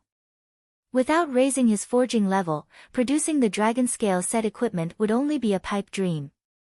At the very least, he needed to get promoted to an intermediate forger or advanced forger before he had an actual chance of producing the dragon scale set equipment. I have to raise my forging levels after we return. Shi Feng formed a plan in his mind as he looked at the dragon scale forging manual. Shi Feng then handed the boots of extreme speed to Fire Dance. Now that Fire Dance had reached level 19, she was only a short distance away from level 20. As for the crystal armor and dragon scale forging manual, he kept both of them for himself. After resting for a short while, Shi Feng's group of 3 entered the crystal pathway. The crystal pathway was so long that one could not see the end of it in a single glance. Moreover, the elemental mana present in this pathway was extremely dense, so much so that it was even visible in the form of an aurora. It was an absolutely stunning sight to behold. Aside from being visually appealing, the dense mana also gave the 3 of them a buff, increasing the magic damage they could deal by 300%. One could simply imagine how dense the elemental mana was in this pathway. Before they knew it, Shi Feng's group of 3 had walked for more than an hour inside this crystal pathway. When they finally emerged, they were at the base of a huge mountain. When the 3 of them laid eyes on this mountain, they were immediately stunned. This entire mountain can't be made out of 7 luminaries crystal, right? Aqua Rose stared at the crystal mountain, her heart filled with immense shock. Aqua Rose had previously visited the Blackwing auction house, so she had seen 7 luminaries crystal before. It was common knowledge that the 7 luminaries crystal was one of the best mana-conducting crystals in God's domain. Not only was it extremely rare, its price was even more impressive. Not even White River City, a city with a population of several million, was qualified to use such a precious commodity. Throughout the entire Starmoon Kingdom, only the palace and Starmoon auction house at the capital city could afford to use a floating platform made out of 7 luminaries crystal. Previously, Aqua Rose had believed that the crystal pathway was actually made out of mana crystals. However, the sight of this large mountain and its surrounding environment overturned her previous assumptions. The reason being, it was simply impossible for mere mana crystals to fill their surroundings with such dense elemental mana, resulting in even the formation of 7-colored mana clouds. It should be. Shi Feng nodded blankly. Shi Feng's mind grew heated at the thought of having so much 7 luminaries crystal. On the market, a 7 luminaries crystal the size of a small residential house could be used to purchase a large town with a population of 50,000, with plenty to spare. Meanwhile, the 7 luminaries crystal before him was in the form of a mountain, and in terms of size, this mountain could rival even White River City. A city made entirely of 7 luminaries crystal, just what sort of concept was this? Even if the entire Starmoon Kingdom was sold, it would not be enough to purchase so much 7 luminaries crystals. Unfortunately, none of these crystals could be taken away. It was not even possible to pick some to take back. If they wished to mine these 7 luminaries crystals, at the very least, they needed to reach master level in mining. Shi Feng was only at basic apprentice level in mining right now, and not even in his dreams could he mine these 7 luminaries crystals. 7 luminaries crystal was even more valuable than gold. Yet, even though so much 7 luminaries crystals were sitting right before him, he could do nothing but look at it. Shi Feng's heart simply bled at this thought. However, this couldn't be helped. Who would have ever thought there would be so much 7 luminaries crystals at this place? Shi Feng shook his head, banishing his thoughts. He then moved his sights towards a flight of stairs a short distance away that led to the peak of the mountain, saying, "Let's go up and take a look. We might discover how to unseal this place up there." Fire Dance did not know the true value of 7 luminaries crystal, hence she barely reacted to it. She had simply been mesmerized by the beauty of this mountain. Aqua Rose, on the other hand, knew full well the value of this mountain. If Fire Dance had not given her a shove, rousing her from her stupor, Aqua Rose would definitely still be immersed in her shock. After all, this entire mountain was a mountain of money. If she could nick even a tiny piece of this mountain, the coins converted from it would be enough to sustain even a first-rate guild for a long time. As the trio traversed the stairs up the mountain, Shifeng suddenly felt an oppressive pressure bearing down on him. Moreover, this pressure was exactly the same as what he had felt at the Purple Sun Mansion, only a lot more powerful. The pressure only grew stronger and stronger as they climbed further up the mountain. By the time Shifeng arrived at the mountaintop, he was already drenched in sweat. His body also felt extremely heavy, as if it were made out of lead. Meanwhile, the two girls, Fire Dance and Aqua Rose, fared much worse than Shifeng. At this moment, both girls were sprawled on the ground, their bodies refusing to move even an inch. Unable to help his teammates, Shifeng decided to walk towards a monolith visible at a distance by himself. Just by looking at this semi-transparent sky-blue monolith, Shifeng could immediately sense that it was the heart of this land. It was obvious that this standing stone was the thing that filled the surrounding environment with such dense elemental mana, and not the mountain-sized 7 luminaries crystal. Arriving before the monolith, Shifeng discovered many golden divine runes engraved on the bottom of the standing stone. They were by far the most complicated divine runes Shifeng had ever seen. Also, Shifeng had actually discovered a figure flickering in and out of existence within the semi-transparent monolith. When Shifeng took a closer look at this figure, his eyes immediately widened in shock. He simply couldn't believe what he was seeing was real.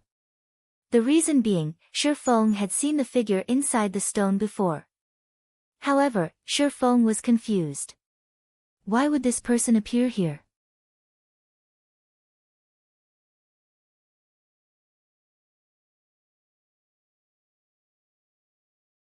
It seems there is a deep connection between Charlene and this place. Shifeng had long since felt that Charlene's origins were not simple. The fact that she was a Tier 3 NPC was already amazing in and of itself. Charlene was also capable of handing out an epic quest to Shifeng. Now, there was even a god that looked exactly the same as Charlene.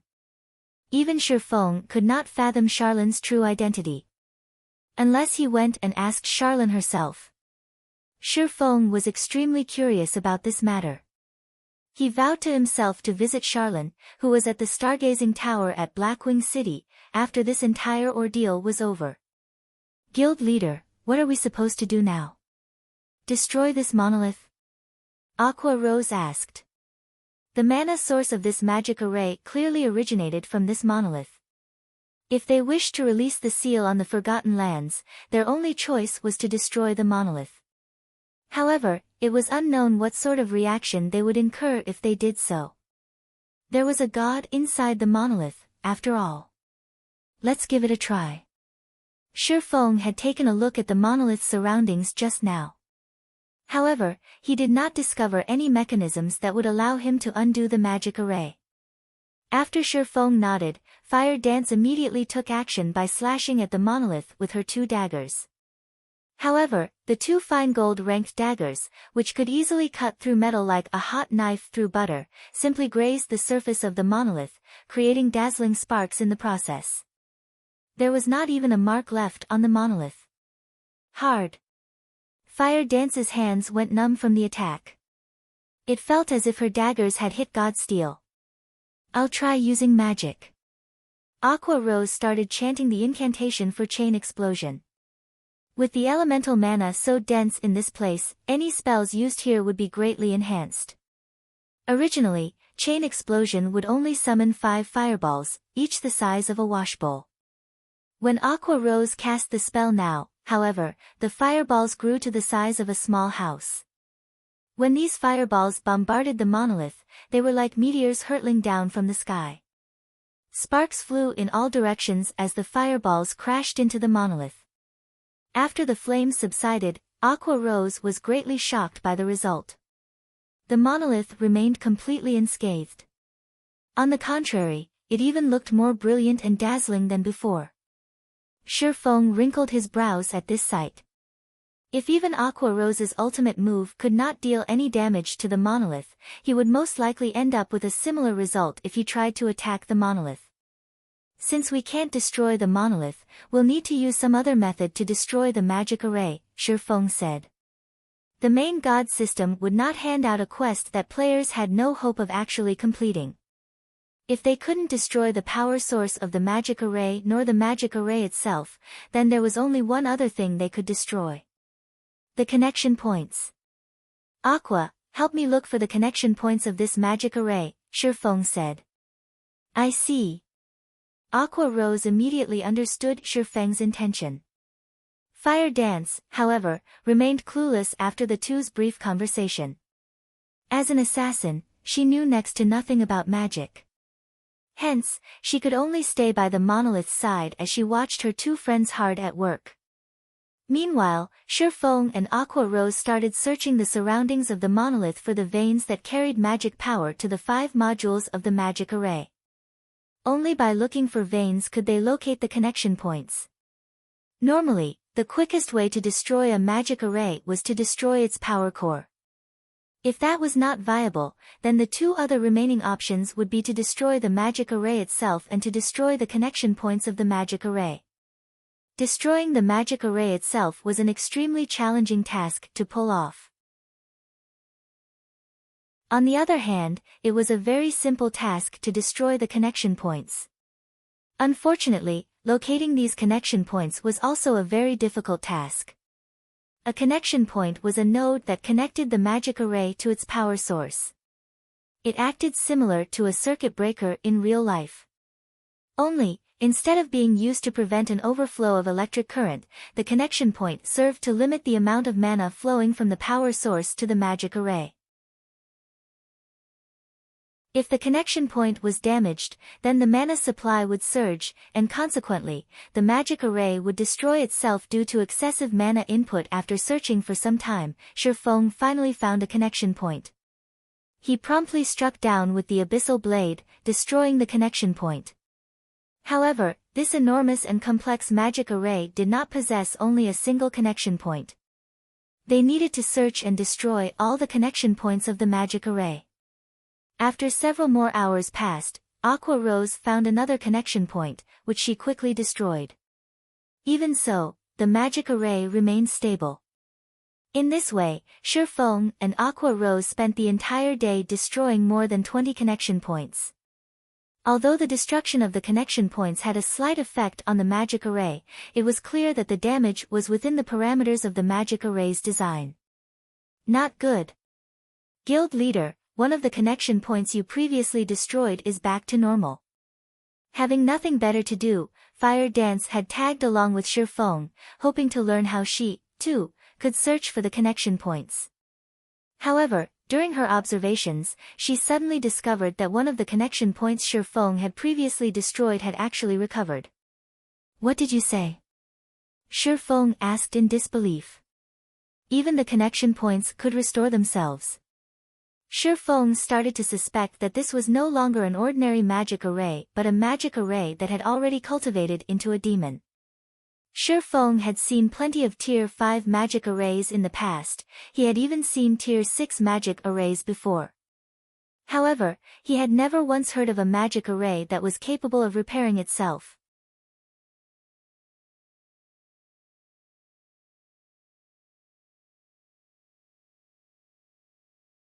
Very quickly, Zero Wing's member count that had originally exceeded 8,000 had quickly dwindled down to just slightly more than 6,000. This situation had panicked Aqua Rose somewhat. In reply to Aqua Rose's panic, Shifeng had simply said, if they wish to leave, then let them leave. You don't need to stop them. The guild is too bloated right now, so this is a good chance to rid ourselves of those that joined solely with the intention of taking advantage of us. The guild would become much purer after those players are gone. Hearing Shifeng saying so, Aqua Rose had no choice but to turn a blind eye to all the players withdrawing from the guild. However, she did make sure to record the names of those who left. In the future, they would no longer be welcomed into the guild. Meanwhile, the players that withdrew from the guild simply reacted with contempt at Aqua Rose's actions.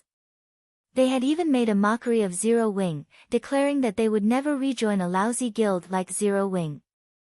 Moreover, As if to rub salt into the wound, Dark Star had also been secretly killing many players from Zero Wing, causing even more players to withdraw from the guild.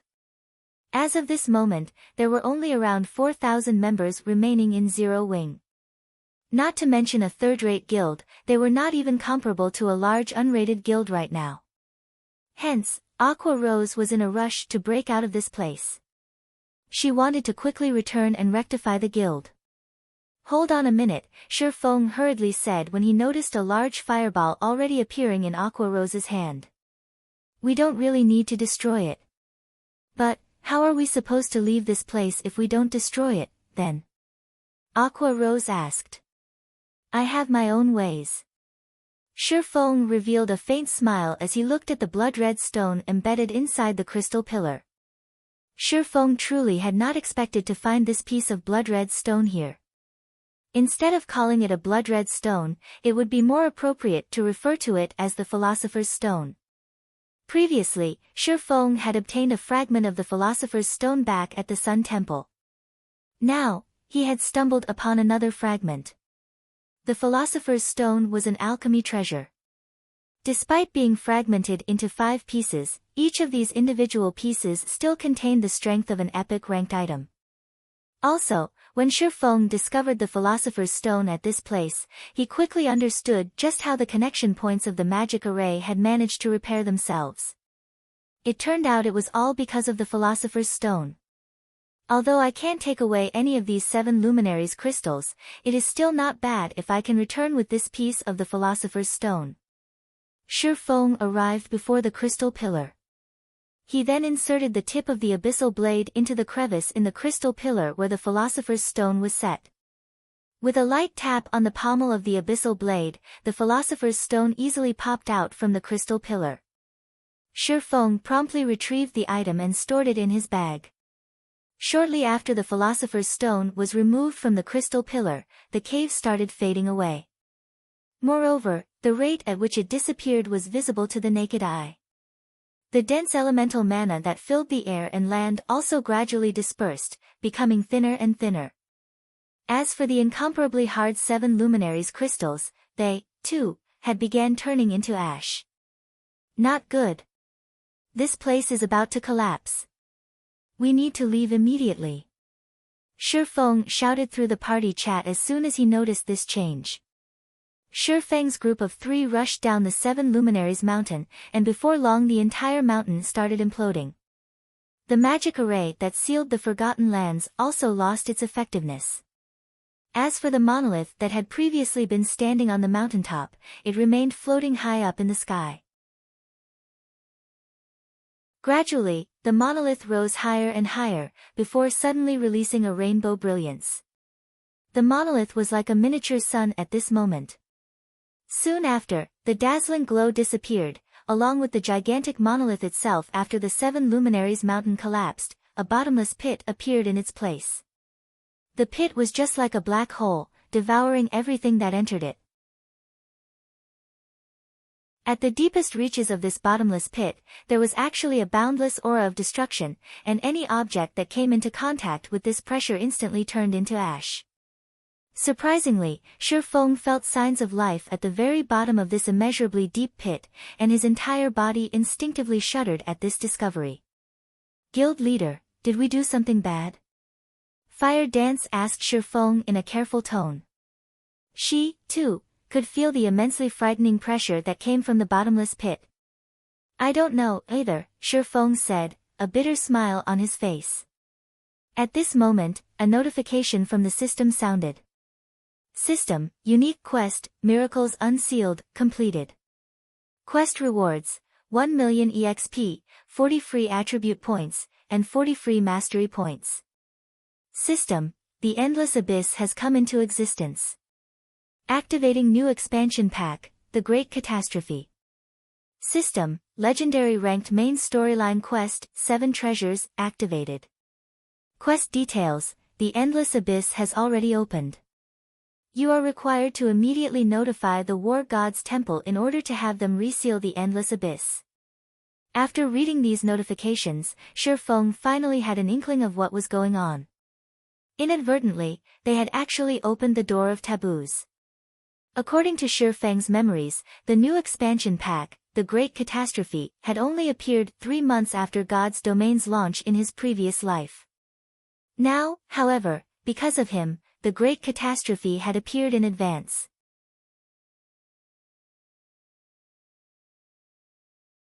Chapter 279, Quality over Quantity. When Aqua Rose and Fire Dance read the notifications they received, both of them were immediately sent into a daze. A legendary quest. Moreover, it was a main storyline quest, a quest that was capable of changing the history of God's domain. The reward for such a quest would definitely be luxuriant. According to rumors, the minimum reward for completing an epic quest was an epic ranked item, or an item of equivalent value. In other words, if they completed a legendary quest, then the minimum reward they could obtain would be a legendary ranked item. They had never even seen an epic ranked item before, much less a legendary ranked item. It could definitely become the symbol of the guild. However, when the two of them thought about how they were required to seal this endless abyss, they sank into deep despair. The return scrolls are usable now. Let's leave this place, then. Shi Feng's memories of the new expansion pack, the Great Catastrophe, were still fresh in his mind. After the Great Catastrophe occurred, the monsters throughout God's domain started becoming restless. Towns, especially, would randomly come under attack from demonic beasts, resulting in chaos. According to Shi Feng's memories, some of the weaker border towns had even been conquered by the demonic beasts, turning those into demonic beast towns. Among the biggest changes made to the game were to the knights in God's domain. After the new pack was implemented, the number of monsters that would appear during nighttime was much higher than before. Moreover, monsters corrupted by the endless abyss would also appear. These corrupted monsters would all be transformed into demonic beasts, and even the weakest of demonic beasts were Tier 1 monsters. Which was to say, if players had still not received their promotion into a Tier 1 class, it would be tremendously difficult for them to fight against these monsters. Instead of being the ones doing the killing, players would have a much higher chance of getting killed by these demonic beasts. Hence, after the new expansion pack, players would find it very difficult to grind and level up during nighttime. In contrast to the shock Aqua Rose and Fire Dance felt, the revelation of the new pack caused a sensation throughout the entire Starmoon Kingdom. Players could not help but feel excited after finding out about the Great Catastrophe expansion pack. The official developers of the game had already revealed information about this new expansion pack. In the future, demonic beasts would randomly launch assaults on towns, and in response to such attacks, towns would issue defense quests to players. As long as players managed to defend the town, they would receive bountiful rewards. Of these rewards, there would even be secret silver ranked items and many more valuable items. In addition, players would also receive city reputation from completing the defense quest. These defense quests would undeniably allow average players to quickly improve themselves, hence the excitement of many of the average players over the arrival of this new expansion pack. Meanwhile, the atmosphere in White River City had also suddenly cooled down, as many players had chosen to head out to the towns instead. They intended to grind for some levels while they awaited for a demonic beast assault to occur. If luck would have it, they might even happen upon a demonic beast assault, making a huge profit from completing the resultant defense quest. Guild leader, should we arrange for a few members to head towards various towns and keep an eye out for a demonic beast assault? Aqua Rose suggested, her brows wrinkled slightly when she looked at the deserted streets of White River City. The other guilds were currently busying themselves with raiding the 3 great dungeons. They definitely would not have the time to pay attention to these demonic beast assaults. Hence, this was a good chance for Zero Wing to shine. Let's not participate in the demonic beast assaults. Focus on leveling up. Level 20 is the time when our guild will shine. Shi Feng shook his head, a knowing smile on his face. In the past, Shi Feng had experienced many assaults launched by demonic beasts. Hence, he knew very well how difficult it was to actually receive the reward of a defense quest.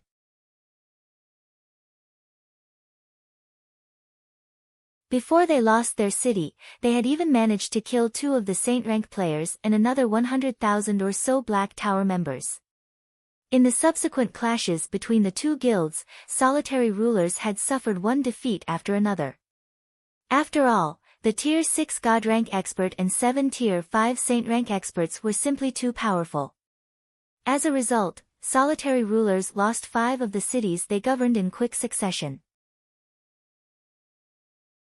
By the time the battlefield moved to solitary rulers' final base of operations, Unparalleled City, amazingly, not a single member had chosen to withdraw from the guild.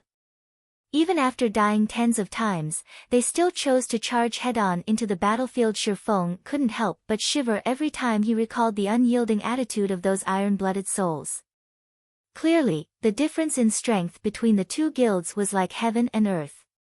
Yet, instead of giving up and accepting their fates, every single member of solitary rulers had chosen to brave the battlefield. It was also due to this reason that Black Tower had suffered such immense losses.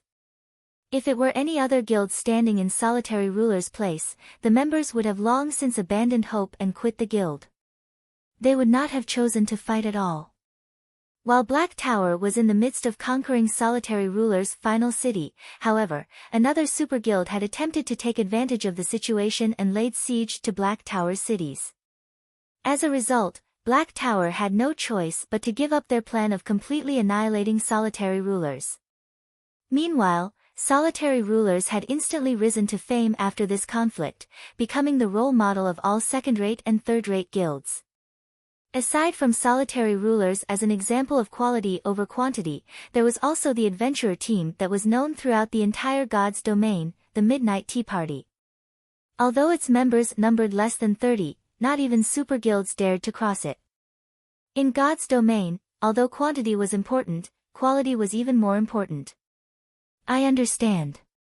Looking at Shifeng's determined expression, Aqua Rose had no better choice but to concede to his decision. It was indeed like Shifeng had said, there were too many members in the guild. The current member count far exceeded their range of tolerance. By having those unfaithful members leave, they could also lay a good foundation for their guild's future. Another reason why Aqua Rose had agreed to Shifeng's decision was mainly because of the guild residence. Once they revealed their guild residence to the public, there would be no shortage of players wanting to join their guild. If they did not possess the guild residence, Aqua Rose definitely would not have agreed to such a self-destructive course. After Aqua Rose went on her own way, Shifeng headed to the Adventurers Guild. Now that the Great Catastrophe expansion pack had been activated, he needed to quickly handle the matters concerning the guild residence.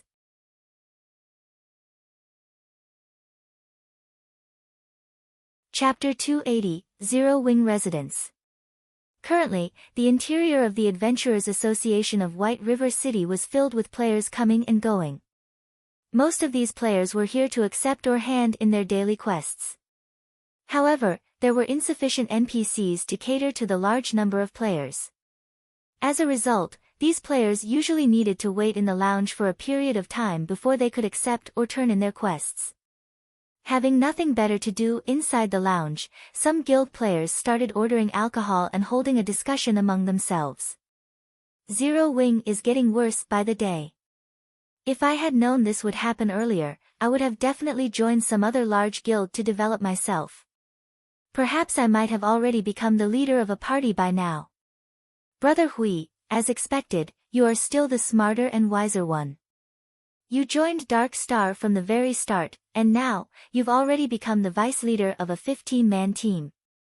Now that I have left Zero Wing, I will be relying on Brother Huey's guidance from now on. A shield warrior with tan skin flattered the robust-looking berserker sitting beside him. No problem. With me around, you will definitely have no problem joining the guild, the berserker assured him, clapping his chest. Meanwhile, sitting beside this berserker addressed as Brother Hui was a pretty female mage. Although her face looked average, she had an excellent figure. Coquettishly fluttering her eyelashes, the female mage looked at the person known as Brother Hui, sweetly saying, "Big Brother Hui, I've been wanting to go to the level 15 Wind Ridge. When will you take me there?" Wind Ridge was a level 15, 20-man team dungeon. Among level 15 team dungeons, Wind Ridge had a below-average difficulty. However, to average players at this stage of the game, even a level 15, 10-man team dungeon was a great challenge, not to mention a 20-man dungeon like Wind Ridge. Of course. Isn't it just Wind Ridge? You're already my woman now, how could you settle for only a meager Wind Ridge? Tomorrow, I'll call up my men and bring you to the demon's castle. The berserker wrapped his arm around the female mage's willowy waist, a nasty grin on his face. Many onlookers grew envious at this scene. They could not help but wish that they, too, could join Dark Star in getting a beauty for themselves as well. Brother Hui, I hear that the demon's castle has a very high difficulty. Don't tell me you've already managed to obtain the raid strategy from Zero Wing's main force, the Tan Shield warrior asked curiously. Indeed, we've managed to obtain the strategy already. However, even without it, with Dark Star's strength, we could still easily conquer the demon's castle. The main reason we haven't done so is simply because of the competition we're having with Ouroboros. Otherwise, Zero Wing would not have had the chance to take the limelight as they did before. Look, isn't Zero Wing in shambles now? They're simply a little faster in terms of leveling up. They haven't even cleared the normal mode of any of the 3 great dungeons yet. Dark Star, on the other hand, has already killed the second boss of hard mode and started trying to raid the third boss. We have already caught up with Ouroboros. It is only a matter of time before we surpass Ouroboros. I really don't know what qualifications Zero Wing possesses to be considered as one of the top 6 guilds in White River City. The berserker's loud voice was filled with disdain as he spoke of Zero Wing. Even though the guild clearly has no future, there is still more than half the original number of players remaining in it. It really makes you wonder just what is going through those people's minds. They're just fools. Brother Hui, you're right. I really regret listening to my friend's words about joining Zero Wing back then. The shield warrior nodded his head in agreement, his heart filled with great disappointment. If he had joined Dark Star early on, he might also have had a beauty accompanying him by now. Meanwhile, seated near this trio, Shifeng was currently quietly browsing through information on the official forums. Naturally, he could clearly hear the loud conversation between the robust berserker and the skinny shield warrior, and the same went for everyone else waiting inside the lounge. However, Shifeng made no comment on their mocking words. After all, everyone had the freedom to make their own decisions. As for the shield warrior's regret at joining Zero Wing, Shifeng simply revealed a calm smile. If this shield warrior knew that Zero Wing was about to establish their very own guild residence, just what sort of emotions would he have? At that time, even the words, earth-shattering, would not be enough to describe the amount of shock he would feel. However, Shifeng really could not be blamed for this. Soon after, Shifeng headed to the counter and dealt with all the necessary procedures. After he turned his private territory into a guild residence, he also spent 3,000 gold to build an advanced guild hall in place of the Purple Sun Mansion. The advanced guild hall could fit up to 3,000 people. As for the other facilities of the guild residence, those would only be obtainable from large-scale team dungeons that were level 25 or above. Some time was needed before the construction of the advanced guild hall could be completed. After Shifeng completed all the necessary procedures, his remaining task was to head to the War God's Temple and report the matter of the Endless Abyss.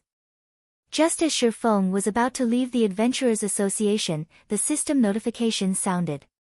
Moreover, this wasn't just any normal notification. Instead, it was a notification sent to the entire Star Moon Kingdom. Star Moon Kingdom System Announcement: Congratulations to Zero Wing for becoming the first guild in Star Moon Kingdom to establish a guild residence. Rewarding 10,000 guild reputation, 10,000 guild popularity and 10 gold coins to the guild. I spent 3,000 gold, yet only got 10 gold in return. The system sure is tight-fisted. Shifeng laughed. However, Shifeng did not concern himself with such an amount of gold. The reason being, in these past few days, the Starstreak trading firm was already making a daily profit of over 1,700 gold. It was all thanks to the popularity it gained from selling the Arclight shield, as well as the basic mana armor kits. During this period of time, the forging genius, Cream Cocoa, had also been continuously producing gemstone buckles, advanced whetstones, and many more forging products. Moreover, the number of forging players Melancholic Smile recruited was also rising. Not only did the combination of these new forgers and the various forging designs provided by Zero Wing increase the number of products sold by the Starstreak trading firm, it also expanded the company's product selection. As a result, the daily profits of the Starstreak trading firm continuously rose.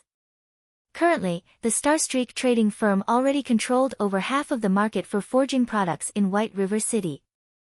Moreover, such a situation wasn't limited to just White River City, it extended to the 7 surrounding cities. Hence, Shifeng was not lacking in money at all. Compared to having spent 3,000 gold coins, Shifeng was more interested in the 10,000 guild popularity points. This was a feature that would only become available to a guild after it established a guild residence. The higher the guild popularity, the more famous a guild would become among NPCs. With 10,000 guild popularity, Zero Wing could be considered relatively famous among the NPC populace. Compared to starting from scratch, having this 10,000 guild popularity made things much simpler for him.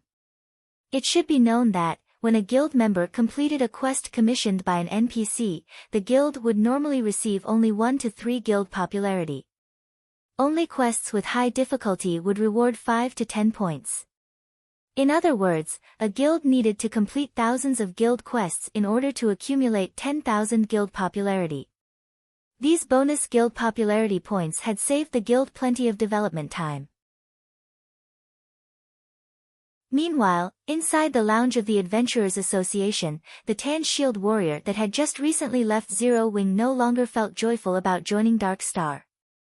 On the contrary, his face was as pale as a sheet of paper. Inside the Land of Death, one of the 3 great dungeons. Dark Star's main team was currently battling against a white-boned giant elephant, which was over 20 meters in height. At this time, the MT of the team, Lone Tyrant, was enduring the attacks from this white-boned giant elephant.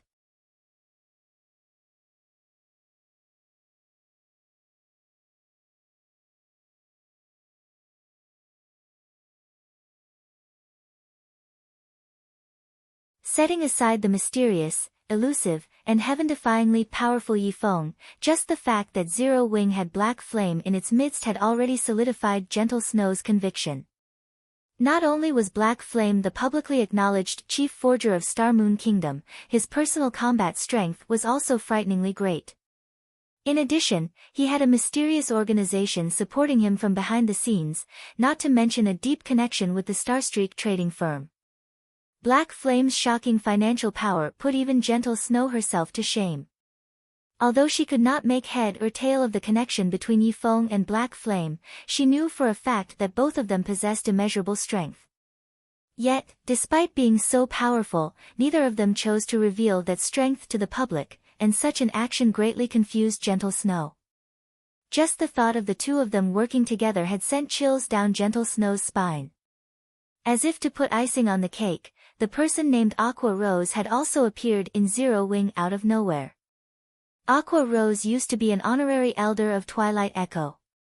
Although her fame was less than Gentle Snow's, that was only because Gentle Snow had appeared in many advertisements before, raising her profile in the public eye. Gentle Snow had never personally fought against Aqua Rose. However, based on the video recordings of Aqua Rose's battles, in terms of combat techniques, should they ever have a fight between themselves, Gentle Snow felt she only had a 50% chance of emerging victorious. In any case, just the presence of these 3 powerhouses in Zero Wing made it worthwhile for Gentle Snow to ally herself with them. Not to mention, Zero Wing still had many other experts within their ranks. Their true strength and potential were simply unfathomable. In the eyes of the public, Zero Wing would sooner or later vanish from existence. However, Gentle Snow knew very clearly. Zero Wing's current calm was merely the prelude to their next breakout. The situation right now would be the best example. Against all expectations, Zero Wing had suddenly become the first guild in Star Moon Kingdom to obtain its own guild residence, miles ahead of the other guilds. Within moments, Zero Wing had become the focal point of all players throughout Star Moon Kingdom. Shortly after the appearance of the system notification, Zero Wing's recruitment point was overrun by a stampede of players. Although Aqua Rose had long since prepared for such a reaction, the sea of players desperately trying to join the guild still left her breathless. Meanwhile, the players who had previously withdrawn from Zero Wing presently had regret filling up their intestines. If they had not acted so impulsively and had waited just a few more days, they would have been able to enjoy the various benefits offered by a guild residence. Now, unless they deleted their game accounts and started over with a new name, it was impossible for them to join Zero Wing anymore. However, who would have the courage to actually delete their account and start all over again? As for the players that had chosen to remain in Zero Wing, currently, they were extremely happy about their wise decision. Now that Zero Wing had a guild residence, not to mention being able to receive more quests, they could save a lot of money, thanks to the equipment and weapons repair facility of the guild residence. Neither would they need to spend money to recover their stamina at hotels, they could simply do so at the guild residence. Furthermore, they could also obtain a double EXP buff just by resting inside the guild residence. With this buff, they could grind and level up with much greater efficiency than before. In addition, guild residences could also provide private rooms. This was also the greatest benefit of having a guild residence. In God's domain, every player would wish to possess their very own private room or house. As long as players logged off inside their own rooms, they could still accumulate the double EXP buff, and with much greater efficiency than in the guild lounge to boot, even though they weren't personally within the game. Normally, when guild members rested within the guild residence's guild lounge for 48 hours, they could accumulate 20% double EXP, and they could accumulate up to 1 level's worth of double EXP. In the case of a private room, however, players only needed to rest for 24 hours in order to accumulate 20% double EXP, and they could likewise accumulate up to 1 level's worth of double EXP. Although the maximum capacity of the buff was the same, the accumulation speed inside a private room was double that of the guild lounge. Of course, this was only in the case of a 1-star private housing. In God's domain, housing was also categorized into different levels. Meanwhile, the higher the level, the greater the benefits a player could enjoy. The lowest level housing was 1 star, while the highest was 10 star. Each increase in level required a huge sum of money, and also certain special materials. It would not be easy for players to upgrade their private housings. For a 1-star private housing, every 24 hours, players could accumulate 20% double EXP, up to a maximum of 1 level's worth of double EXP. For a 2-star private housing, every 24 hours, players could accumulate 25% double EXP, up to a maximum of 1 level's worth of double EXP. For a 7-star private housing, every 24 hours, players could accumulate 50% double EXP, up to a maximum of 1 level's worth of double EXP. In addition, players would also receive a vigor increased buff, increasing all attributes by 5% for 2 hours. For a 8-star private housing, every 24 hours, players could accumulate 50% triple EXP, up to a maximum of 1.5 levels worth of triple EXP. In addition, players would also receive a vigor increased buff, increasing all attributes by 5% for 3 hours. For a 9-star private housing, every 24 hours, players could accumulate 50% triple EXP, up to a maximum of 2 levels worth of triple EXP. In addition, players would also receive a vigor increased buff, increasing all attributes by 8% for 3 hours. For a 10-star private housing, every 24 hours, players could accumulate 50% triple EXP, up to a maximum of 3 levels worth of triple EXP. In addition, players would also receive a vigor increased buff, increasing all attributes by 10% for 4 hours. However, it was simply too difficult for players to obtain their own houses in White River City. Yet, buying a house in a town would not be convenient for them. Meanwhile, guild residences could provide its members with private rooms, although not everyone could enjoy the benefits of a private room, due to limited space inside a guild residence. Normally, these private rooms would be given to members who contributed greatly to the guild and also the upper management of the guild. If there were any additional private rooms, guild members could also rent them using the contribution points they accumulated from raiding dungeons and doing quests. In God's domain, the matter of leveling up would always be a headache to players. Moreover, the further into the game a player went, the harder it was for them to level up. It would not be strange for players to level up only once every 3 to 4 days. If players died out in the fields, they would also lose an entire level as a penalty. Hence, a tool that could aid players in leveling up quicker would definitely be well received. This guild benefit alone already held a fatal attraction for all players. And that was in addition to the large number of guild quests available for choosing, which would dramatically accelerate players' leveling speed.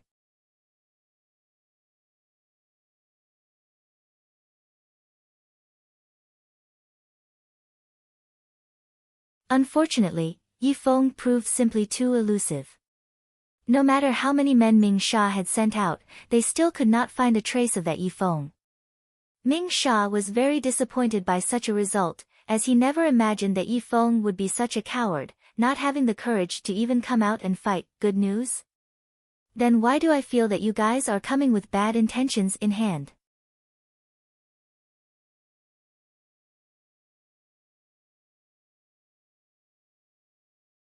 Although he had long since deduced that Underworld had a great deal of power and that their influence covered more than just a single kingdom, Shi Feng still could not help but feel shocked after having his conclusions confirmed. It was no wonder even that Gentle Snow was wary of them. Star Moon Kingdom could be categorized into 5 separate regions: North, South, East, West, and Center. White River City was located in the east side. Meanwhile, Feng Xianyang was in charge of managing the affairs of Underworld's Star Moon Kingdom Eastern Branch. The authority he wielded was definitely great. I heard that Master Black Flame is the founder of Zero Wing. You have even managed to elevate Zero Wing to its current position. We at Underworld feel very optimistic about Zero Wing's future, hence we wish to invest in some shares. Feng Xianyang then pointed towards Ming Sha, who was currently standing by the door, saying, "You've already seen for yourself the strength of Underworld. Because of us, even the previously insignificant third-rate guild Dark Star has instantly become a powerhouse in White River City. If Master Black Flame is willing, Underworld can similarly make Zero Wing grow rapidly. Not only could you become the overlord of White River City, you could even become the #1 guild in the entire eastern region of Star Moon Kingdom.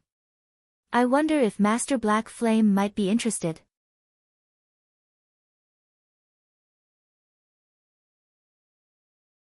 Chapter 283, Arrogance. Feng Xuanyang's words dripped with temptation. Just the prestige of being the #1 guild in the entire eastern region of Star Moon Kingdom would cause many to fight over it. These exact same words might have been used to attract Lone Tyrant into cooperating with Underworld back then. Under the banner of the #1 player on the ranking list, in addition to Underworld's covert support, Dark Star had managed to rocket to fame, becoming a guild capable of rivaling even the powerful Ouroboros. So that's how it is. Shi Feng suddenly came to a realization. He finally understood why Dark Star could become so amazing, just like that, with experts appearing in the guild out of nowhere. Its abrupt rise was all because of Underworld helping it in secret. However, now that Zero Wing had established a guild residence, Underworld couldn't help but reconsider its original plans, hence its interest in investing in Zero Wing. Shi Feng couldn't help but acknowledge that Underworld was indeed amazing. They were willing to support an entirely different guild even at the cost of sacrificing all their previous investments. From an outsider's perspective, such an action was plain foolish. However, Shi Feng knew that Underworld's decision was, in fact, very wise. It was obvious at first glance how great an influence a guild residence would have towards a guild's success. If it were up to him, he, too, would choose to take such an action. Master Black Flame, you should know that there are over 20 cities just in Star Moon Kingdom's eastern region alone. If Master Black Flame agrees to our proposition, in the future, you will become the absolute overlord of these 20-plus cities. Moreover, even though Underworld will be investing in Zero Wing, we will not interfere directly in the management of the guild itself. Rather, we will provide you with a large sum in funding and manpower, Feng Xianyang slowly said in a tempting tone. We at Underworld have already decided that, as long as Master Black Flame agrees, we will immediately inject 1 billion credits into Zero Wing, and also provide the guild with 100 gold coins every week. In addition, we will also provide 100 experts, and also one team of Underworld guards for you, Master Black Flame, to command as you see fit. If Zero Wing develops well, Underworld will invest even more into the guild in the future. Master Black Flame, what do you think? Feng Xianyang had taken Shi Feng's previous silence for hesitation, thinking that Shi Feng was definitely considering his proposition, hence he sweetened the deal. In God's domain, wasn't the main purpose one established a guild earning money and gaining status? For a newly established guild, 1 billion credits was definitely an astronomical sum. Even a major corporation in a city couldn't easily take out 1 billion credits. Recently, due to God's domain's raging popularity, the number of corporations investing in the game had been continuously increasing. The value of guilds in God's domain had similarly shot up abruptly. Yet, even so, a third-rate guild with a member count of 20 to 30,000 would, at most, be worth 2 to 300 million credits. Meanwhile, Zero Wing merely had several thousand members in its ranks. Although it had both fame and experts, its value was still not worth 1 billion credits. After taking into account the value of a guild residence, Zero Wing would at most be worth 500 million credits. Hence, it would be completely illogical for Shi Feng to refuse the offer of 1 billion credits. I wonder how much shares young Master Feng is intending to purchase? Shi Feng asked, an indifferent smile on his face. Not much, just 50%. In exchange for 50% of Zero Wing's shares, you can obtain 1 billion credits, in addition to having many experts to assist you. I believe that no other corporation will be willing to offer such a high price, Feng Xianyang said confidently. Shi Feng propped up his chin with his hand, entering into a deep contemplation. Shortly after, he slowly said, although your offer is indeed attractive, 50% of the guild's shares is simply too much. I am willing to sell 10% at most. Although Feng Xuanyang's offer of 50% seemed as if both sides would be wielding half of the guild's shares, it was simply a trick to make Shi Feng drop his guard. In reality, wielding 50% of Zero Wing's shares was already tantamount to full control of the guild. After all, when Shi Feng established his guild, he hadn't claimed the full 100% shares of the guild, he had given a small portion to Aqua Rose. If Feng Xianyang purchased 1% of Zero Wing's shares from Aqua Rose, then he would have 51% of the guild's shares. At that time, Feng Xuanyang's words would become law in Zero Wing, while Shi Feng would sooner or later end up in a situation like the one in his previous life. Shi Feng had sworn to never let something like that happen again in this life. 10%? Feng Xianyang did not dare believe his own ears. He was going to spend 1 billion credits on Zero Wing, yet, all he would get in return was 10% of its shares. Did Shi Feng really take Zero Wing for the #1 guild in Star Moon Kingdom? Vice Leader Feng, you must think that the amount I'm offering is too low, right? Shi Feng asked, his indifferent smile still on his face. It's only normal that you would think so. However, what I'm trying to say is that 1 billion credits really isn't a big sum of money. I'm already giving young Master Feng a lot of face by offering you 10% of Zero Wing's shares. If it were anyone else here today, I would only offer them 1% at most. In fact, Shi Feng was not speaking conceited nonsense at all. Just the gold coins he had on hand right now already exceeded 10,000. If he converted them into credits, they would be worth at least 200 million credits. His daily income was also continuously rising day after day. Just the benefits he could obtain from the Starstreak trading firm had already far exceeded 1 billion credits. Not to mention, Zero Wings Guild residence was also built on a strategic location like the Purple Sun Mansion. The Purple Sun Mansion was the best location for players to establish a guild residence in White River City. It also occupied a broad tract of land, larger than even a football field, which could contain 50,000 people. Not to mention the current state of White River City, where every square inch of land was worth its inch in gold. Even after a decade passed since God's Domain's official launch, the land of the Purple Sun Mansion would still be worth more than 10 billion credits. Although 1 billion credits was indeed an astronomical sum, it was truly not worth 10% of Zero Wings shares.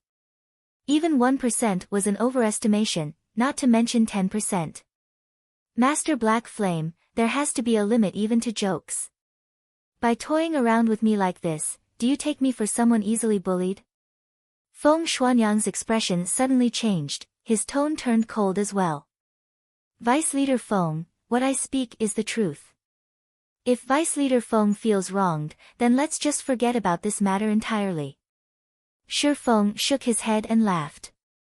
After this meeting, he, too, started thinking of looking for an investment partner.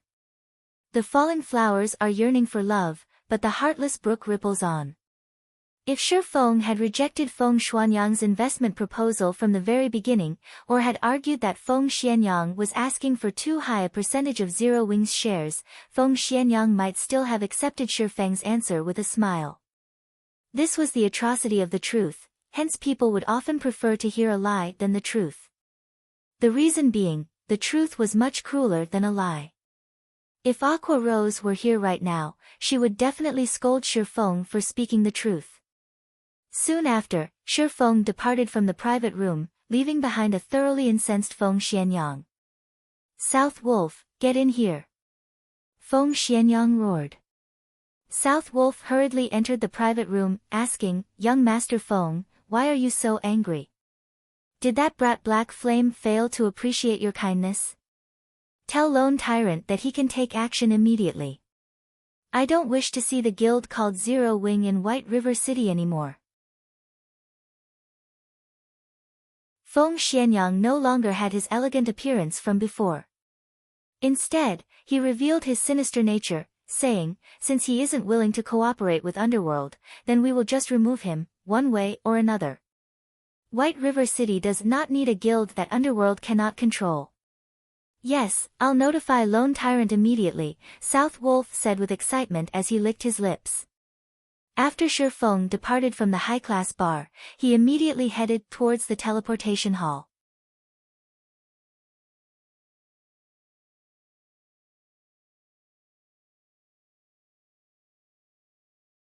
Chapter 284, Ghost Raider.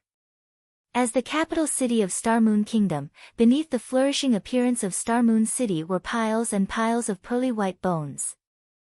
The moment Shi Feng arrived at the city, he could already sniff out the strong smell of blood. When Shi Feng walked the bustling streets of Starmoon City, none of the players he saw belonged to small and unknown guilds. Instead, all the guild players he saw belonged to third-rate guilds or above. As for the unrated guilds, Shi Feng could make a general guess as to where they had gone. They had definitely been completely annexed by these large guilds. Furthermore, the average level of players in Starmoon City was very high. In terms of equipment, the players of Starmoon City were also a notch higher than the players of White River City. Originally, it was a very rare sight to find average players possessing bronze equipment. At Starmoon City, however, it was not a rare sight at all. Shi Feng had even seen some independent players who possessed equipment of mysterious iron rank and above. As for the players who wore a guild emblem on them, majority of their equipment were of mysterious iron rank. Some elite members of guilds were even fully geared with mysterious iron equipment. The standards of Starmoon City were clearly a lot higher than White River City's. However, if these players were to be compared to Shi Feng, they would still be miles and miles behind. When Shi Feng arrived in Star Moon City, he had removed his disguise of black flame. Instead, he had chosen to use his original appearance of Yi Feng to move around the city. Hence, he did not choose to hide the equipment he had on him right now. Although Shi Feng had already turned off the innate glowing effect that dark gold equipment possessed, he was unable to do anything about the originally dashing appearance of the item itself. There was also the two weapons at his waist, the Abyssal Blade and the Demon Bane, whose quality could not be discerned through sight alone. Overall, Shi Feng's equipment had caused all the players who walked past him to cast sidelong glances at him. Shi Feng was just like a famous celebrity as he strolled along the streets of Star Moon City. It was impossible for him to keep a low profile even if he wanted to. However, Shi Feng paid no attention to the stares he was receiving, focusing only on the task at hand. After arriving at Star Moon City, a new city, Shi Feng first made a trip to the city's auction house by force of habit. He intended to gauge the market conditions of this entire city. As the capital city, Star Moon City was geographically located in the central region of Star Moon Kingdom. Hence, whether it was the northern, southern, western, or eastern region, all trade would pass through this place. In the past, during the peak of Star Moon Kingdom, Star Moon City controlled a full quarter of Star Moon Kingdom's trade volume. One could simply imagine how large the trade volume at Star Moon City was. If one could dominate Star Moon City, the daily profits one could rake in would be astronomical. In comparison, the Star Streak trading firm's daily profit of 1,600 to 1,700 gold coins was merely a trifling sum. With such a large trade volume available, it would be a lie to say that Shi Feng did not have aspirations towards it. Unfortunately, Zero Wing had just recently set out on its journey. It would still be a long time before he could attempt to get a share of the pie known as Star Moon City. Today, Shi Feng was simply here to lay the groundwork for his eventual entry into Star Moon City's market in the future. Star Moon City's auction house was also the largest auction house in Star Moon Kingdom. When players registered an item here, the item would also be available for the players in the surrounding tens of cities to purchase. It was much more amazing than the White River City auction house. Moreover, when players from another country wished to visit Star Moon Kingdom, or when players from the kingdom itself wished to head to another country, they would be required to make a transit through Star Moon City, as it was the capital city of the kingdom. This situation also led to players from other countries selling their wares at the Star Moon auction house. Hence, there was a very large variety of items available at the Star Moon auction house, and no other auction house in Star Moon Kingdom could ever dream of being its equal. This was also one of the reasons why many players would willingly come here to purchase or sell their items. The inside of the auction house was filled with a sea of players. After entering the building, Shi Feng quickly looked for a quiet corner and sat down. He then called out the auction house interface, quietly browsing through its contents. "Brother Blade, look at that person's amazing equipment. Although my eagle eye's skill allows me to identify any weapon or equipment that is fine gold rank or below, when I tried identifying that person's stuff, many of them returned as unidentifiable," a skinny ranger said excitedly as he drooled at Shi Feng's equipment. "What? Unidentifiable? Don't tell me he's using dark gold equipment. Imperial Thunder, did something go wrong with your skill? Let alone a player from an unknown guild, even the guild leaders of Ouroboros and the Star Alliance wouldn't be able to possess so many dark gold equipment," the robust-looking berserker named Lifeless Blade argued, laughing. "Brother Blade, you should know that this identification skill of mine is an advanced skill that I obtained only after completing a unique quest."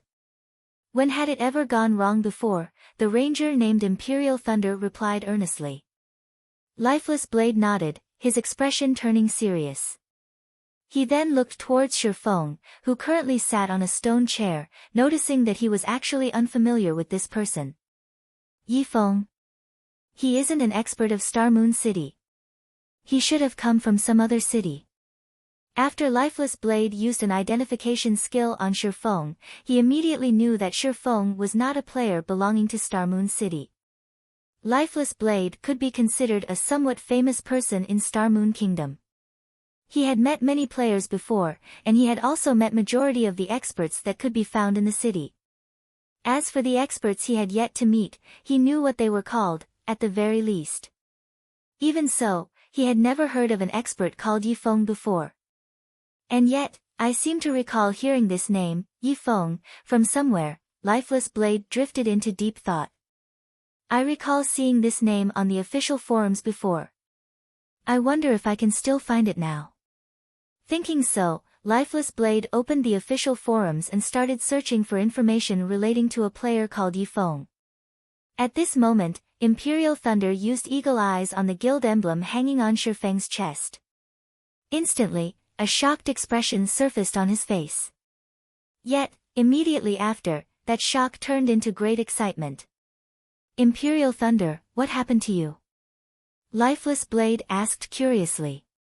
It was his first time seeing Imperial Thunder produce such an expression. In the past, Imperial Thunder did not react with such intensity even when he saw a Lord-ranked field boss. Brother Blade, he's a member of Zero Wing. Imperial Thunder said excitedly. Zero Wing? Why would they be here? Lifeless Blade asked curiously. Nobody in Starmoon Kingdom had not heard of Zero Wing at this point. After all, it was the first guild in Starmoon Kingdom to possess its own guild residence. Moreover, there were plenty of experts in its midst. Even the top-ranking player in Starmoon Kingdom was a member of Zero Wing. Not only was this guild extremely mysterious, it also had Starmoon Kingdom's chief forger providing them with equipment. Countless players wished to join Zero Wing. Unfortunately, the guild was only recruiting members in White River City. Unless players from other cities migrated there, they would have no chance of joining it at all. At this moment, Lifeless Blade had also found some information relating to Yifeng on the forums.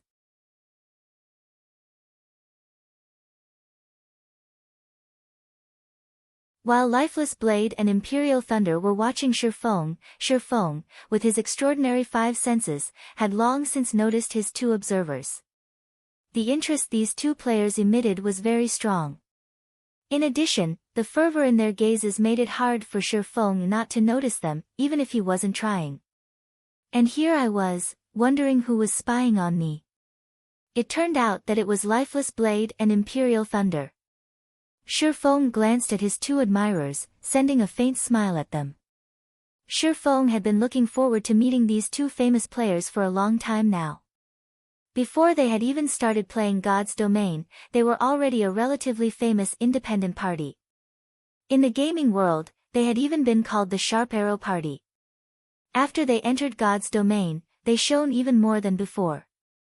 In the past, the team they had formed managed to successfully raid plenty of team dungeons that even the main force of first-rate guilds were helpless against. Meanwhile, the team leader, Lifeless Blade, had also been nicknamed the Ghost Raider. Brother Blade, such a chance won't fall into our laps a second time. Why don't we go get acquainted with him? Who knows, we might even become friends, Imperial Thunder suggested to Lifeless Blade.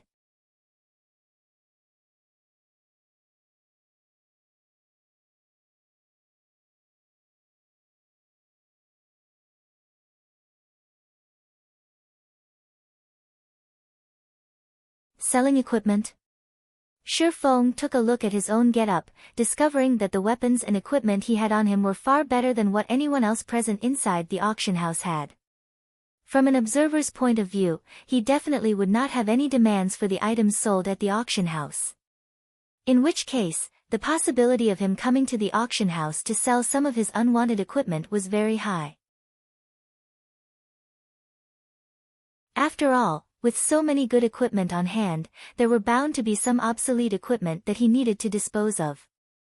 Immediately, Shifeng shook his head, saying, "No, you misunderstand. I'm just here to take a look."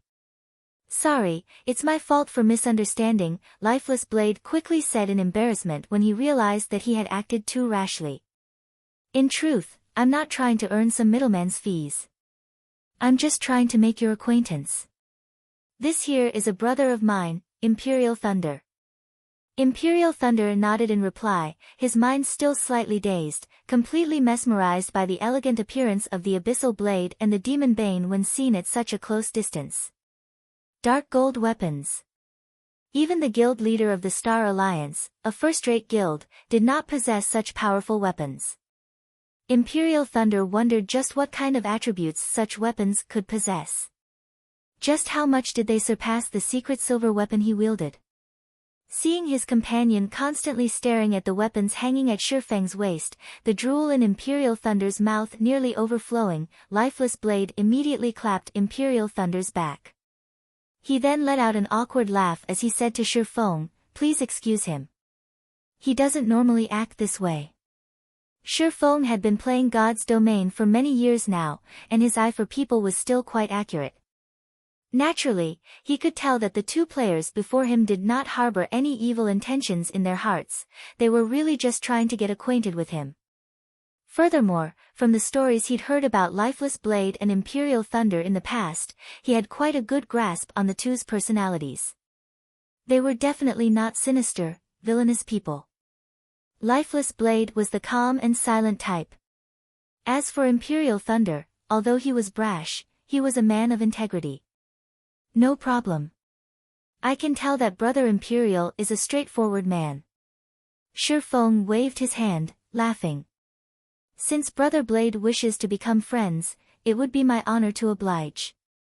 Lifeless Blade's eyes immediately glowed. He hadn't expected Shifeng to be so easy to get along with, having such an easygoing attitude. Hence, the two quickly started a conversation between themselves. When they touched on the topic of combat techniques, Shifeng thoroughly shocked Lifeless Blade with his words. Meanwhile, Lifeless Blade finally understood why the public would acclaim Shifeng a god-ranked expert. After conversing for more than half an hour, Shifeng managed to obtain a more detailed understanding of the situation at Star Moon City, thanks to Lifeless Blade. "I've gained plenty from this discussion of ours. If not for Brother Yifeng, I'm afraid I wouldn't even know such a combat technique existed. This knowledge is simply priceless for dungeon raiding," Lifeless Blade said earnestly.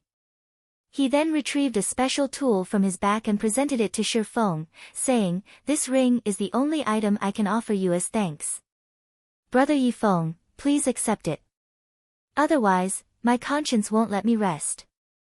You're tuning in to the Blissful Bookshelf YouTube channel. We're so grateful for your support, and don't forget to subscribe to join us on this incredible journey through captivating stories. Your generosity through donations truly makes a world of difference, as it's the primary source of revenue that allows me to expand and enhance this channel for you. Thank you from the bottom of my heart for being a part of this adventure.